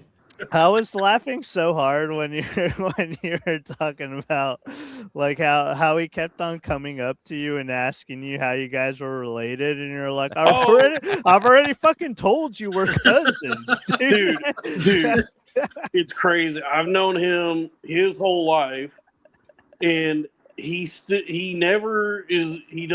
doesn't know what my name is, and he's not sure how we're related. You don't know the dolphin? Damn. No, that's so fucking funny. I'm sorry, dude. Like to him, he's in the realm. He's in the ballpark, but it's always like Dustin or Dylan or Darian. Dumbass. So he'll be like, "Hey, Dustin, what's your name?" Hey, Dustin Fruit. Dustin Fruit. Yeah, and he's always having to like ask how he's related to everybody. Like he doesn't understand how, like, what the relationships are or how he knows any of the people that he knows. It's really sad, honestly. Yeah. This guy's in my area. Yeah, he has like a form of Alzheimer's at 25 years old. Pretty much, yeah. He's got what Bruce Willis got right now. Yeah, he's got Bruce Willis brain. It's really tragic, but what sucks about it though is like he's retarded. He's so annoying. It's like, dude, you got to back the fuck off, man. Like, and I don't know how to tell him that. Dude, he kept coming up and like touching me. He kept just like patting me on the No, butt. that's a no. Like, Yeah. don't fucking touch me. Yeah, it was pretty wild when you were saying he was like trying to hit on your underage cousin. All right, let's not talk about no, that. no. Let's not talk about that. This shit got weird. Well, let's not talk about Let's that. not talk about that. Let's keep it funky. Keep it weird. We don't have to shit. talk about that. Damn, dude. I remember. All right, this is a little crazy story. I remember I went to a family reunion one time, and it was Saw so many pretty girls. it was my family reunion on my grandma's side of the family, who I had never interacted with, like I knew nothing about. And I went to this family reunion. There was like 50 people there that I'd never met. You know what I mean? Like literally the only person that, like literally the only people that I had ever met there were my grandma and my Uncle Joe. Did they fuck with your lesbian mom, or did they just? No, like, she wasn't there. It was just okay. it was just literally me and my grandma and some of my cousins. Yeah. And I remember there. I don't remember his name, but there was this guy. Poncho. This guy who came up to me and he was like talking to me and stuff, and he was like, "Oh, so you're your mom's kid and stuff," and I was like, yeah, and he was like, "Oh, that's super cool." Like he was like, I'm your grandma's cousin, like you know, we like grew up together and stuff. And then he started being like, it's like, who invited you? He started being like, yeah, like I should take you out for like ice cream sometime. We should go like watch a movie sometime. I'll go like watch you go down to the malt bar. Yeah, take you to watch a movie. And you know, he was talking about like taking me to get ice cream and like, hey, let's go cut a rug. Taking me to like the arcade and stuff, and I was like, yo, this guy's sick as fuck. You know what I mean? In my head, Drew, do you like baseball? Yeah, I was like, this is like one of the coolest guys I've ever met in my life. Cool. And tight. I remember him being there, like talking to me about like taking me out to like get ice cream and then like go to like an arcade and stuff. And then I remember like my grandma. I remember seeing my grandma have like this really concerned look in her face, and then realize he was talking to me, and then came to us, and then like separated us from each other, and was like, yeah, okay, we're gonna go talk to some other people and stuff. And then this guy kind of was like sad that he couldn't keep on talking to me. And then like years later, I realized, like thinking about that memory, I was like, what was this guy trying to like molest me? Jeez, Drew. He was trying to take you to the arcade. Yeah, have a fun time. Yeah, he was just gonna take me to get ice cream and to the arcade and all this fun, cool stuff. Like, what if they would have caught him before the raping happened? Like, you know, just like before the bad shit happens. Like, that was a cool fucking experience. Like, dude, you got ice cream, you went to the arcade. Yeah, but it's so funny because like as a kid, I remember thinking when he was telling me all this shit, I was like, yeah, this guy fucking rocks. I was like, this guy's the coolest dude ever. He told me he loves my mustache. Yeah. That is the thing about like, okay, everything about a child molester. Go on. Up until the point. If you eliminate the part where he actually molests the child, all the other shit is pretty cool. Like getting ice cream, going to an arcade, having to making a day of it. You know, going to see a movie. You know, all of that is like, all right, that's all pretty chill. It's just the part where he then, like, you know, sexually assaults you. That sucks. Yeah, I don't know. So, yeah, my grandma saved me from being molested by shout out grandma, by some guy. I didn't. Shout out grandma. Yeah, grandma rules. Dude, we had this guy in my family. He was like, he wasn't even related to us. He was just like a longtime family friend that they had all known. Like my mom and her brothers and sisters, they all knew him their entire childhoods, and then like when became around after I was born, he was still like a family friend. Like they treat him like he was part of the family, but like he was just this gay guy with AIDS, and he like definitely tried to molest like a few of my cousins, at least one. But they just kept like having him around. They were like, "Well, no, he's just been part of the family forever." Even though like everybody knew that he was like a creep, like not he's already gay, which is bad enough, but he's got AIDS, and he's like trying to fuck at least one of us. He's just a pervert. It was like so strange because he was like one of probably the early AIDS patients, and he just lived forever. Like he was weirdly Magic Johnson did. Yeah, like he survived all of the 80s and 90s with AIDS, and then like later in his life he got cancer, and somehow the cancer it was like a Freddy versus Jason thing where the AIDS and the cancer fought each other, and then he just Uncle Touchy's naked puzzle basement. yeah, like he thought he was gonna die. They were for sure he was gonna die. He lived like another decade. Then he finally died of, but he lived like he wasn't ostracized from the family during this time. It was just that he got AIDS, and then they just swept that other shit under the rug. No, he had AIDS forever, but it was just touching on your cousins. Jesus Christ, he had been like such a fixture, and I never knew why he would. And honestly, AIDS was old hat. Yeah, dude, I remember like family Christmases, like when we would all me and my mom and dad would go to Amarillo for Christmases when I was real little. When he would show up, I was like hyper vigilant about just making sure I knew where my cup was at all times. I was like, dude, I do not want to catch whatever this fucking guy has, which is AIDS. He was so creepy, dude. It was like the weirdest fucking guy.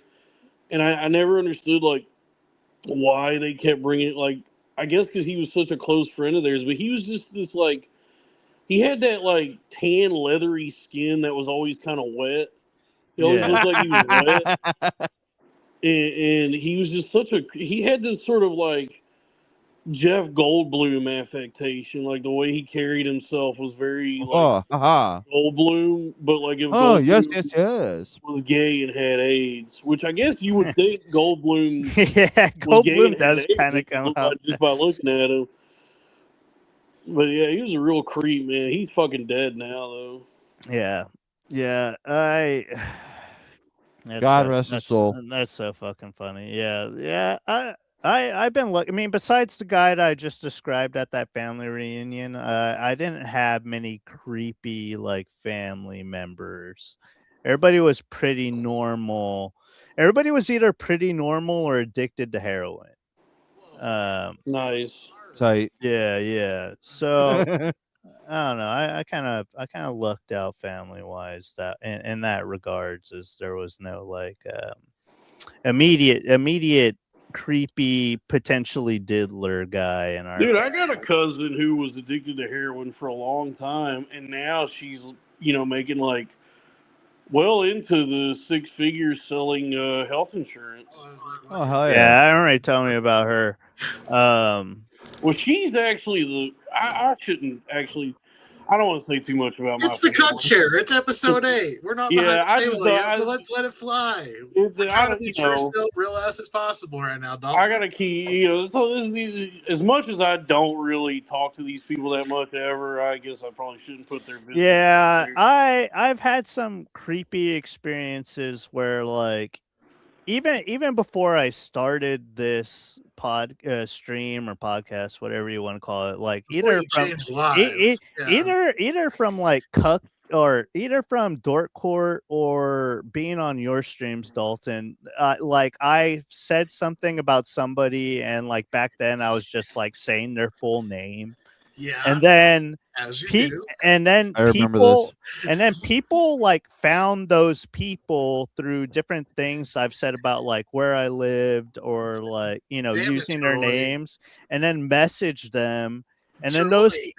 those people tried to contacted me and being like, what the fuck's going on? Yeah, I learned that lesson the hard Right. way, man, because like I was really careless about that shit back in the day, and then somebody confronted me, this girl, and she was like crying, and I was like, oh, I'm so sorry. This was not my intention.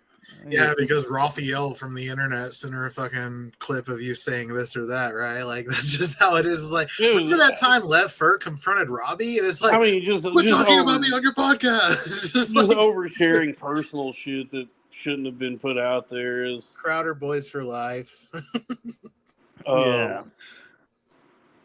You know, so that's why you got to make sure that you have enough to talk about, so you don't start dipping into friends and family. I was like, probably the biggest reason why Sweeze and Swizzle hasn't released is because people can find these people, and it's like we're just gonna get Tanner fired from his Wendy's job on a Tuesday. Fuck it, because that's what has happened. It's got to be pretty difficult to get fired from Wendy's. Yeah, you know, when fucking someone from the internet says that you're being a fucking troll, when I was on there talking too bad about Baconators, I guess you got to learn. So, there's no way Wendy's gives a shit about that kind of thing. Wendy's like tonight. I should be on my way to a Drew Montana, performance with Mike Rainey in Dallas tomorrow. But Wendy's did not let me off. So like, well, I'm just thinking the stars align. Well, I'll tell you this: do you get PTO at Wendy's? Yeah, I mean, I'm an area manager, and I get up to like 7. Ooh, you're a big dog at Wendy's. You're a big dog in it. Yeah, it's like 12 Wendy's, and then you're the El Jefe of the kitchen. I do want to clarify that. Like, I didn't just go to Wendy's because I thought it would, like that was my last, work a Wendy's job. I worked in the IT call center after college for 12 years doing Wendy's. So like it was an easy role to like get into assistant GM at a store, then eventually like area district manager. So like I have 2 college degrees. I'm not a fucking shitty dumbass idiot who just works at Wendy's fucking $7 an hour and tweeting too much. But like that's the misconception. I got my shit together. Here it goes. Sweeze and Sizzle is coming. Yeah, there you go. I like that. I just had to big things coming to the network. Also shout out Double Husky Dad. He does a lot of this like woodwork for comedians. He does a lot of coasters, but like sumo with the epoxy. I like that. What is that? Like some kind of glaze? Yeah, it's epoxy. Like he asked me what my favorite color, and he went with Sumo's color of his eyes, so they're green. Oh hell yeah! And then on the back it says "I appreciate you." So that's just some like cool shit from the internet. Like I'm usually at my worst when I'm tweeting at 4 to 5 a.m. But like you get cool shit like this. You get cool shit like metalwork of Sweeze and Swizzle Park, just sent from you. So it's like whatever the fuck we're on, like BPN Network, BPNMart.com, buy some merch, do this, support Dalton, support everybody in our now speaking of merch, all right, so when Swizzle was on, he was telling me about this plan that you guys had hatched up where so from what he told me, I can only describe the plan as Swizzle and you were going to buy a bunch of local beef jerky, and then you were going to put them in a box and sell it as Sweeze and Swizzle beef jerky. Now, can you walk us through? Oh, please. I want to know this business structure. This plan, because it was one of the funniest things I heard. I was like, it sounds Swizzle. It sounds like you're just getting other people's beef jerky and then you're selling it as you. To an extent, yes. I mean, we weren't in the talks with the business at the time when he announced that. So, I mean, my background's mass communication. Mine was writing and like figuring out segments and figuring out bits. So, like for Sweeze and Swizzle podcasts, I would set up the promotion on the YouTube, the links. I would get everything live. We would do StreamYard. I would do the post production if needed. And then instead, he's like, "Fuck it, I'm doing these promo videos. I'm taking all this bullshit footage from like 15 years ago. We're going to put this out now, and then we'll record a podcast." And then he'd get too drunk on like the next day and forget about it. And then, so then we've all been there. So 6 months go down, and it's like, okay, well, I'm going to use my mass communication networking, my public radio, TV persona for my podcast type shit, where I'm going to tell people, Sweeze and Swizzle podcast coming soon.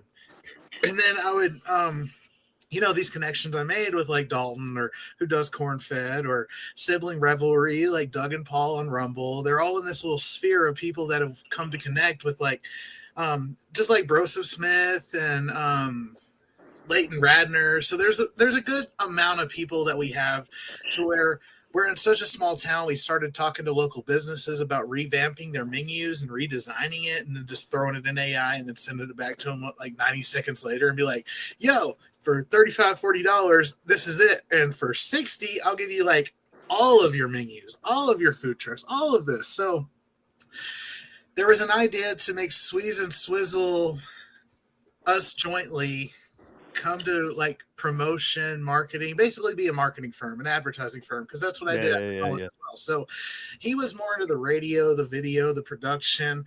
So like if we were going to have these ideas to like meet up with, let's say, Dyer's Barbecue in Pampa, or these big name places in Amarillo like Toot and Totem, or like even if just these random restaurants, we would do their menus and redesign them, and then I would do them, and then that would come into building relationships, to where I know that he talked about advertisements, and like Facebook Marketplace was a big one, where he was going to like Facebook Marketplace, hey, send me $15. I'll put your post on our podcast to get the word out, type guerrilla marketing type shit like that. So eventually it turned into like, we saw some guy at the local gas station and was like, oh shit, what do you do? He's like, yo, I like your shirt. What is that? And it was just a Matt and Shane podcast merch. He's like, you like podcasts? I'm like, yeah. He's like, wow. That's what the dude kept saying. He was just Spanish and Mexican, and he mowed lawns, and he's just wow. And it was that yellow Matt and Shane. So I'm like, okay, like this dude fucks with me. So like eventually we got like $150 for redesigning something. So then Swizzle got this bright idea of like, oh fuck, we're from an area that like is, kind of famous for beef jerky, where they sell like $15 bags.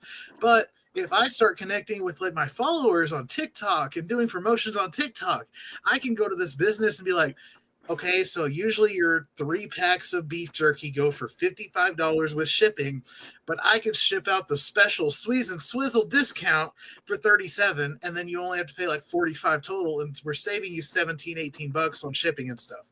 So that's what we were headed towards, but the business is like, why are we going to give you 200 things of beef jerky so we could sell it at a loss when you're just doing that? And it was like, yeah, okay, the plan failed. The plan blew up in our faces. Like, it wasn't the greatest thing, but when he went over, it was just like, all right, here's the deal. We're going to go to the gas station and get this beef jerky. And then for $15 and we'll charge you $40. I was excited for it because I love like mom and pop beef jerky, which is beef jerky. Ooh. Like anybody who wants beef jerky can DM me, and I'll send you some special Texas. Like I love that. Yo, straight up, like dude. that. I will. I love that. I love that like dry beef jerky that you have to like pull apart. Something I hate is like the Jack Link's beef jerky that's like soft and chewy. Disgusting. It's bullshit. It's bullshit and it's disgusting. Dude, beef jerky is so fucking expensive now. I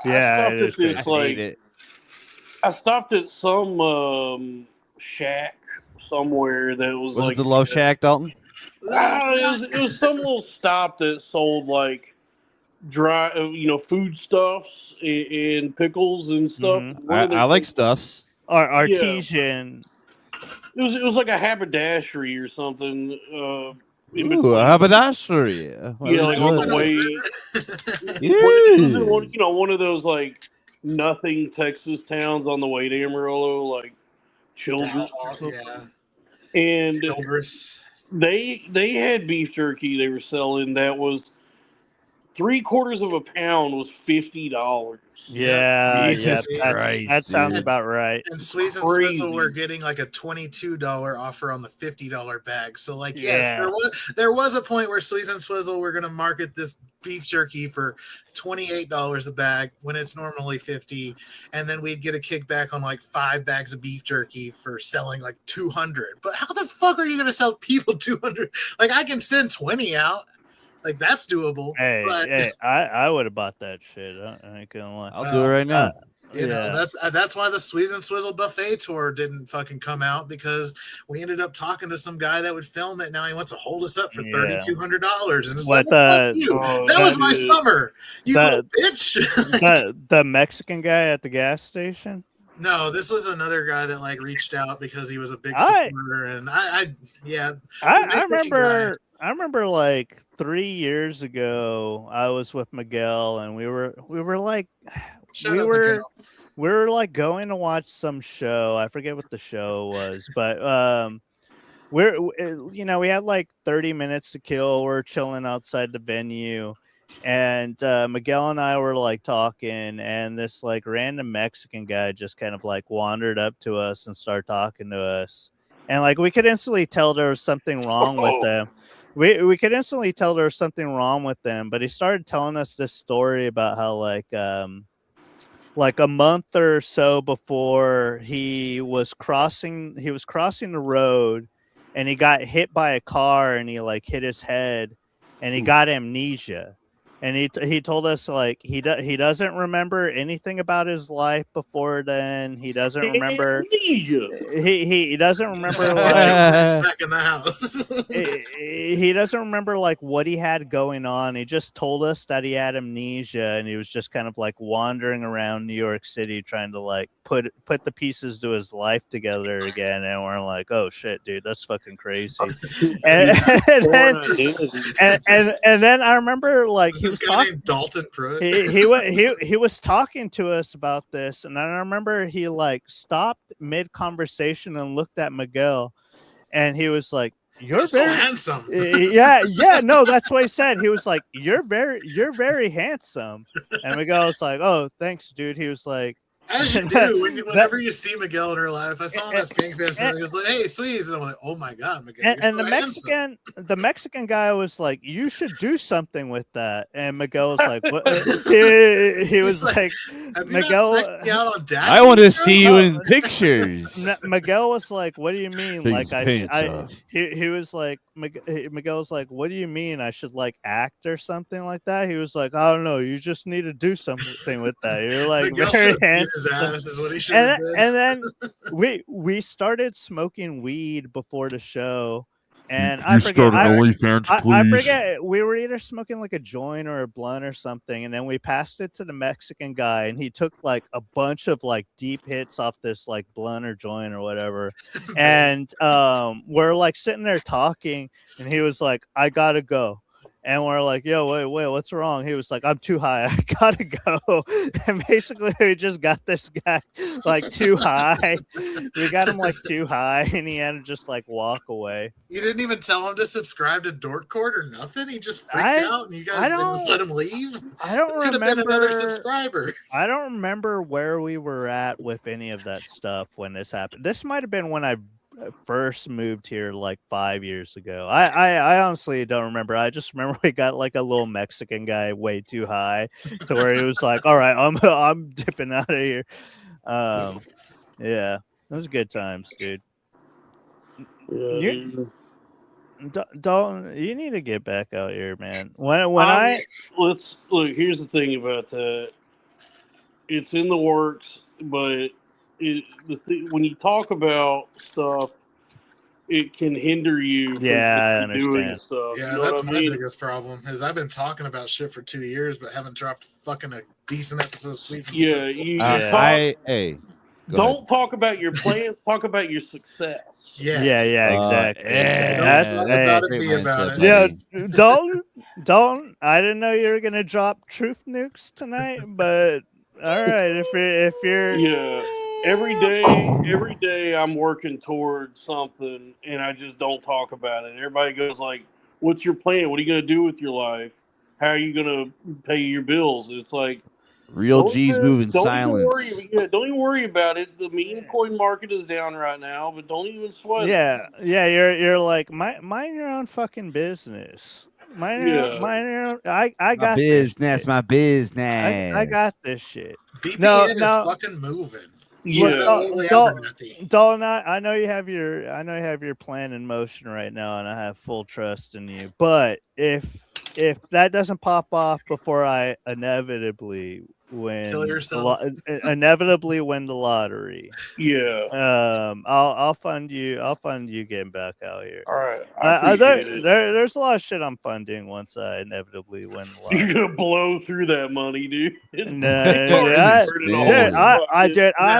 I'm still constantly at work being on like, all right, let me go to realtor.com and look up what attaboy, as you should.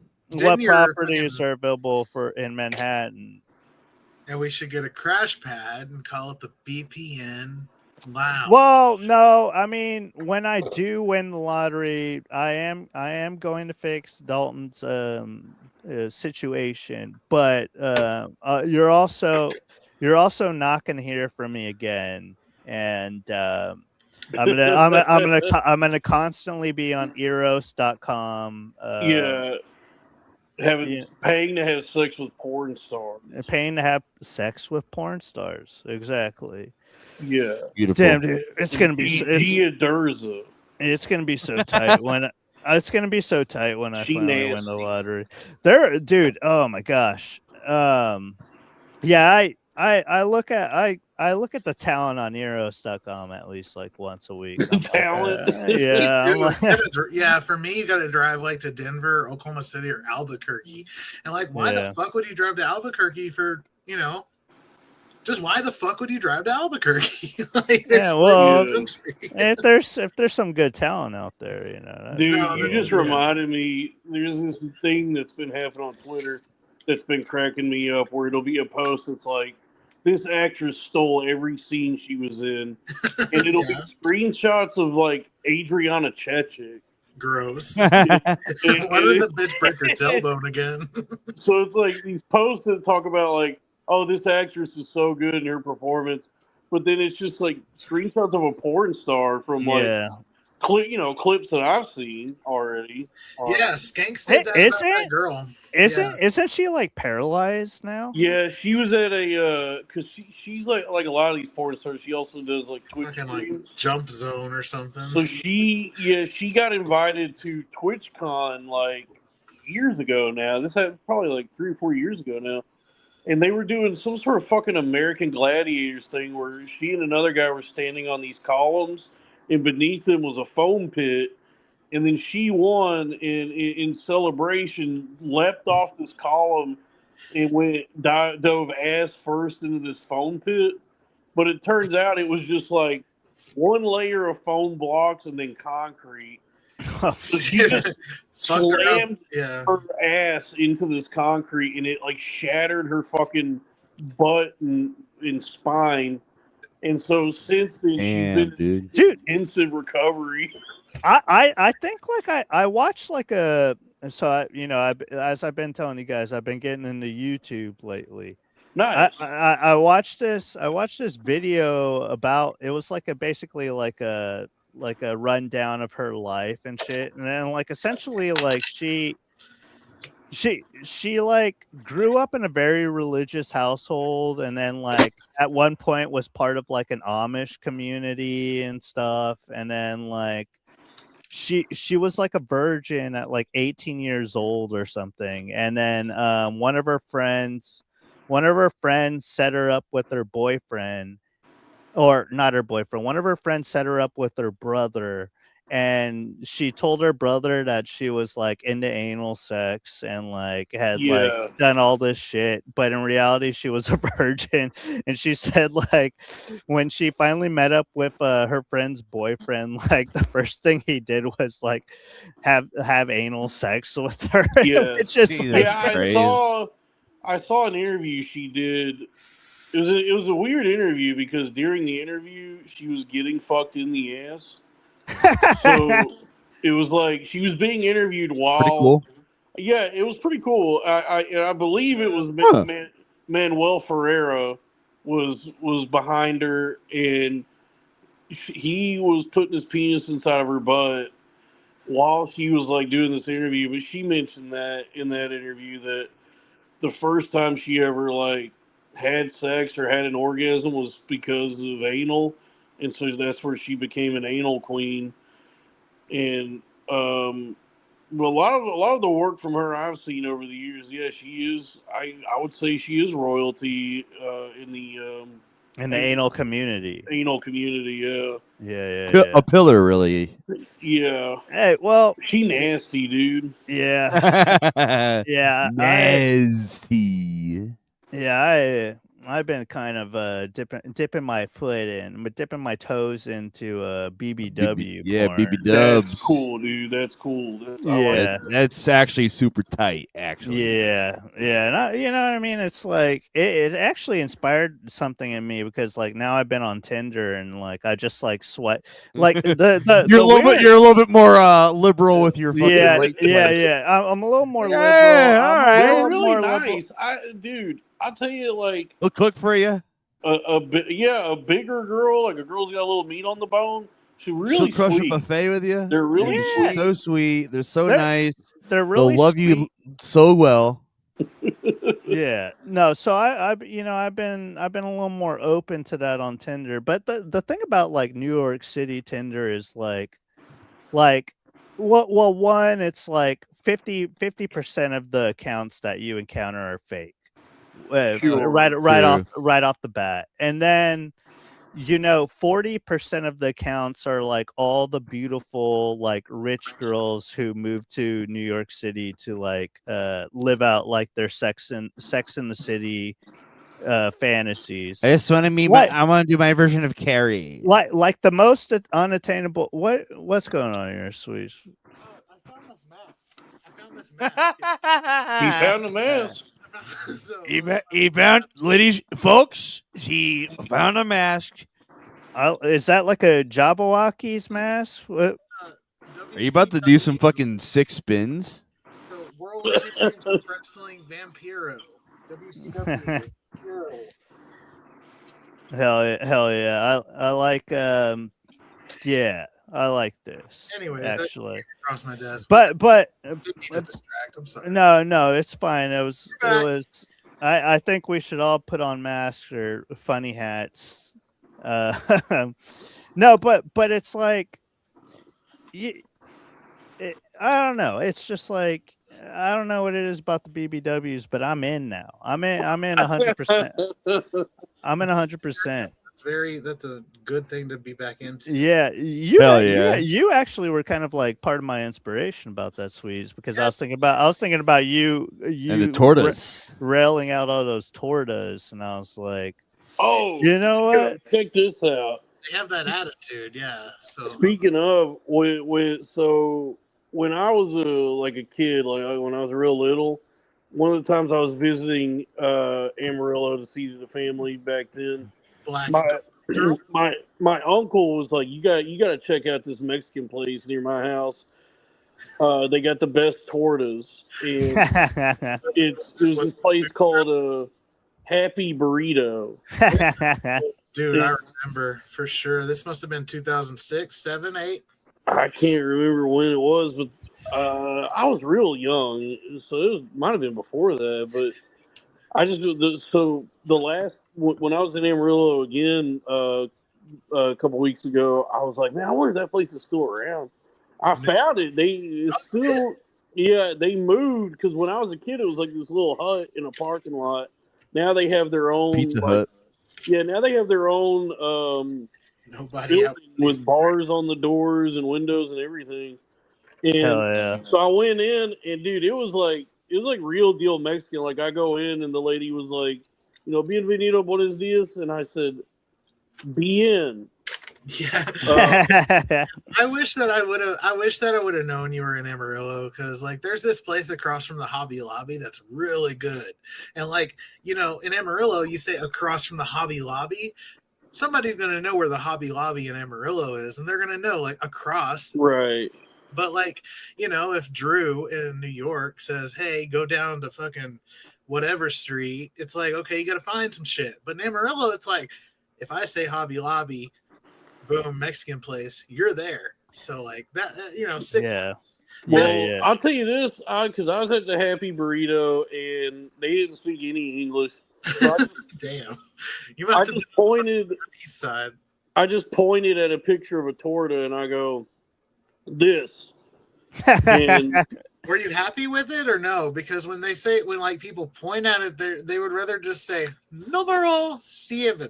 It didn't have a number. It was just like they had a little laminated picture taped to the table, to the counter. It's like, I want some damn pork carnitas. Give me some. I can't even remember. It was some kind of like, I think it was pork. I can't remember, but I just was like, give me that. Yeah. And so she handed it to me, and I got a little red sauce, a little green sauce. Yeah, hell yeah. It was better than a most. really good torta. I was really happy with it. And yeah, damn. You big fan of like Taco Villa? Did you ever like hit the? I did. Yeah, I try to make sure I get a little Taco Villa anytime I'm in. Damn, dude, I miss good Mexican food so fucking bad. Same, dude. I do want to get this recorded that Taco Villa was established in Lubbock in like 70s. So like Texas Tech is the biggest thing around here. Like I'm 3 hours away from Lubbock. So like when you went to college, like an actual successful college, not the one in Amarillo or not the one, anywhere else. When you went to Lubbock, Texas Tech, it was always red or green.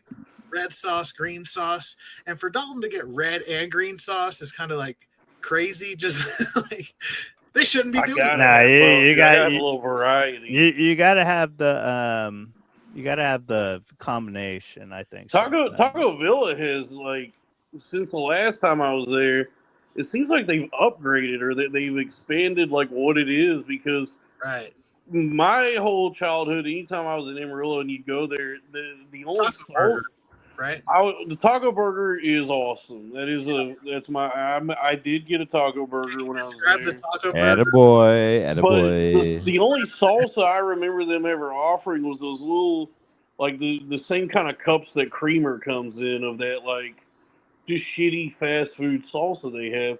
Yeah. When I went this last time, they had Excellent. they had that, but then they had like a full salsa bar also. Yeah. Full salsa. Hell yeah. I like a little salsa bar. Since COVID, like when they reopened up in 2022, like Taco Villa was closed. It was literally like you would go there and get bean burritos or taco burgers. They had the combination burrito, and then it was like a variation of Taco Bell. Like, remember when you'd always hear like Taco Del Taco or no Taco Casa versus Taco Bell in the 70s? Like, whenever these companies, you remember that? Honestly, I saw a Brian Red Band.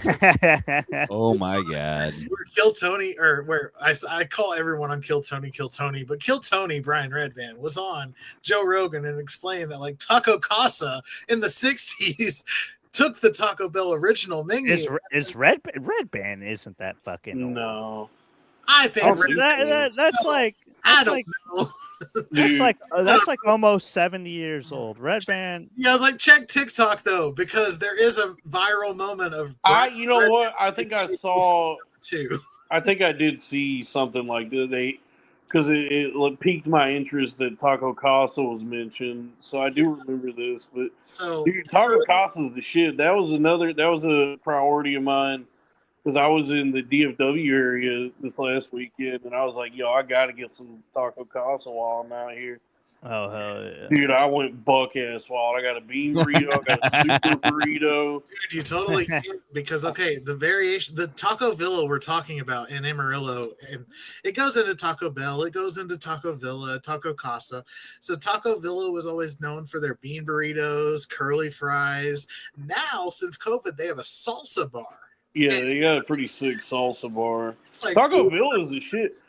Dude, Taco Villa and Taco Casa, I think are better than Taco Bell.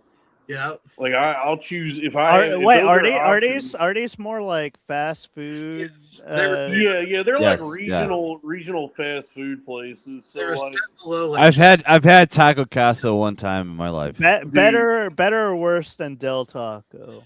It's Better.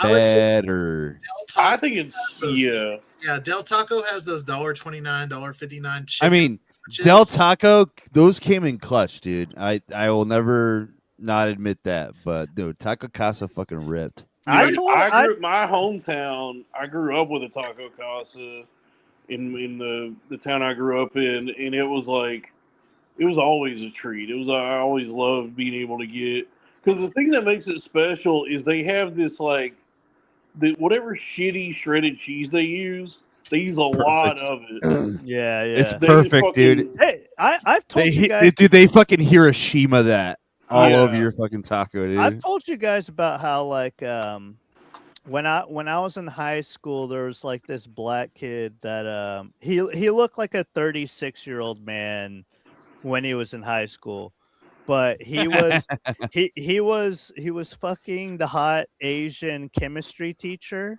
That's tight. and at some point he snitched on her and then filed like a lawsuit against the school district and basically said Yes. like she groomed me and sexually abused me when he was just Got it. he was Got he her was fucking ass. He you know got he it. was He got in. He got out. he was just railing that shit out. But Oh my god, dude. he said that the hot Asian chemistry teacher was like grooming him and sexually abusing him, and he ended up winning like I don't know how much money exactly, but I Some was crazy told money for sure. what I was told or what I remember it being was it was like in the millions of dollars, and I remember Sheesh. the first thing I heard of him buying was he bought the franchise license for the Del Taco in town. And so That's smart, dude. he was just That's would- called passive income. yeah, he would do was the just same. running the What a Del what a Taco. smart fucking swarthy businessman. Yeah, Incredible. he There's a lot just of owned a Del Taco. Because you got to think, like when they say a franchise, they say you're not going to make anything profit for at least 3 to 4 years in a franchise fast food. But if you have 180,000 to 240,000, you could put down a 5 year plan, and the restaurant pays itself off to where if you have 2 to 3 of those, you put yourself into a different level of like monopolizing the fast food area. Yeah, you sound like me when I'm looking up like $10 million homes on Realtor.com, and I'm like, all right, well, if you look You're at looking up mortgages in New York City. yeah, I'm like, well, if you look at the cost breakdown, there's no HOA fees, so you don't have to worry about that. And then the monthly payment comes out to like $46,000. That's not bad. Not terrible. Not terrible. I'm like, I can manage that. I can, Yeah. yeah. Dude, you know that Twitter account, Danny G. German? Yeah, No. yeah, of course. Plus man. Yeah. Yeah. Yeah, she was making some joke about the whatever Mamdani was saying about how they're gonna try and like have it where they don't check your income or your credit to get an Shut apartment. the fuck up, Ian Finance. Jesus. But she was like, yeah, she said something about renting a brownstone, and I just was being shitty and was like, well, a brownstone's a mortgage, so you don't rent them. But then apparently, I guess some of them you can rent because she was like, no, I'll rent this one, and it was like $17,000 a month. Yeah. That's fair. Dude, honestly, this is the first I'm hearing about this Mamdani plan for no credit check, no income. That might just be like some unsubstantiated like Yeah, I mean that sounds like right-wing, that would hysteria. never. Still tight though. Well, no, I think it's a cool plan, and I hope that he goes through with 'Cause the it truth because is, that would help me out a lot. if you Dalton, drop the know- truth nuke. If you know what channels to go through, if you know some people, then you don't get your credit checked. Yeah, Getting in a part, you talk to a guy, and his name is Laramie. yeah. And, Laramie Flake. yeah, and he Ron says, Laramie. yeah, and he says hey, I'll let you do a month-to-month deal, but the other rooms are Airbnbs. So I hope you're cool with having a new roommate every couple weeks. Laramie spoken. That's so funny. That's so funny. I went to Fogo de Chao with him, and yeah, He's actually he's Wow. cool. He's a really cool guy. he's a cool guy. Yeah, I got another. It was just that was like because that was just one instance of me kind of working below board on getting an apartment and like.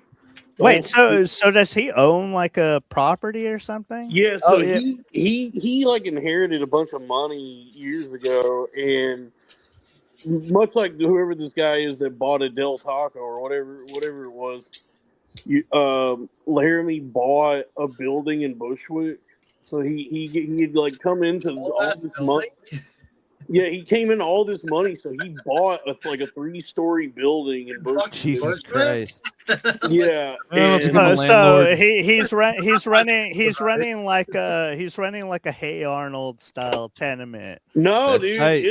it's a nice building. Like all the apartments in it are nice, and it's like I think at least when I was there, I was on a month-to-month thing. I don't know if he does leases, but then the other some of the rooms he was doing is like Airbnbs, and then I heard like recently because we used to record Loud Boys in the basement of that building. Yeah, and I heard recently he converted that basement into a comedy club. Yeah, no, it's a club. Yeah, it has a ridiculous name. I want to this isn't the name, but it's something similar. It's like the Spickle Dickle Club. It has a ridiculous name, and I mean that's pretty cool though. I mean, because he was always trying to figure out like it's better than what to do with that space. He was always like banging his head against the wall about doing stuff. And so cool that he figured out he actually did that. That's so funny. But shout out Laramie Flick, everybody. Shout out Ron Laramie. Yeah. It's a nice building. The apartments are nice, and we love it. We love a good building. And he lives there too, so it was like he owns the building and he's a landlord, but he also lives there. So we love a landlord. He would actually maintain it. Like he was on top of everything. Yeah, that's cool. Yeah, it's pretty cool. All right. Well, boy, yeah, I gotta go night, boys. Yeah. I also have to go night. Thank you, Sweeze. Thank you, Ian. Thank you, Dalton, for popping in and supporting your boy who knows like 3 people that can come onto the podcast. Yeah. And I know we skipped a week there. We didn't have an episode.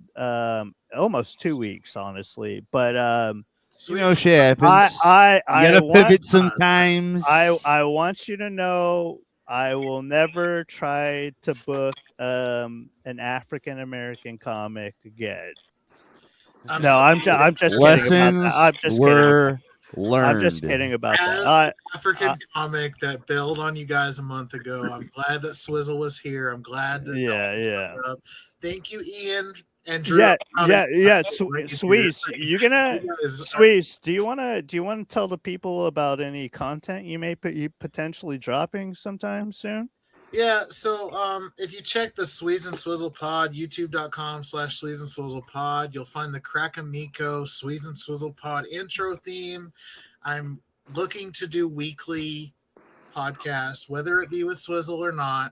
I do know enough people to where I can get a good flow going because I am looking at moving to Houston or Austin, being closer to Skankfest. So like, I'm not going to the Joke World Festival. We don't talk about the Joke World Festival, doggy. Don't talk. Yeah. Well, Tristan fucked up, but okay. So then we're not going to the Gathering of the Juggalos. Thanks. Boo. So. Sweeze and Swizzle Buffet Tour. We're gonna do like a couple highlights, roll out. Like it's not what I thought. Like, but I'm gonna have to fight, for the fucking rights. Yeah. You have Sweeze Industries, so shout out to you, Drew. Yeah, Sweeze Industries, everybody. Stay tuned. Follow me on Instagram at TSWEEZEXTSweeze123, and then I'll be posting just stuff on the Sweeze and Swizzle Pod. Thank you to Ian. Thank you to Drew. Thank you to Dolphin Pruitt. Love you guys. Yeah. Hell yeah, and also everybody in here. I think I'm gonna start doing the show on Wednesdays now because what I found out about myself is I need my Sundays. You know what I mean? And Yeah. I also thought about it. I was like, football season's gonna be coming up soon. We're all gonna be wanting to watch football. Appreciate you, Drew. Yeah, we're all going to be wanting to watch football, so I think that Wednesday's the best choice here. That doesn't conflict with any of the brother shows. So stay tuned for that. If I don't have a guest, I think I'm going to try to do like a solo show where it's just me and you guys watching videos or whatever, and then I'll be like, "How do you guys? Those are fun. How do you guys feel about that? How do you guys feel about this content I just showed you that ate up a chunk of time and I didn't have to do anything?" And So we may do that. that little Cuck of the week was debuted tonight. So. Yeah, well, once I figure out how to debut it without the stuff happening. You need a soundboard, dude. Yeah, I do need a soundboard. Get the Elgato Stream Deck. Yeah, people don't realize how much work this shit is. Dude, it's hard. It's really hard. Like Dalton was always telling me, like, you just go live, do your shit, do it, like it's fine. And Drew, you said that too, but it's just like I wouldn't be where I am without you guys' support. So thank you for the chat, and like subscribe to Drew Flores' channel so he can start getting super chats. Yeah. I only have 55 subscribers right now, which is a little over 10% of what I need to start getting super chats. So subscribe, force your friends to subscribe. Make a bunch of alts and subscribe on your alts. Do all kinds of things that would be unreasonable for me to ask you to do to pump up the subscriber numbers, but do that. But I love you guys.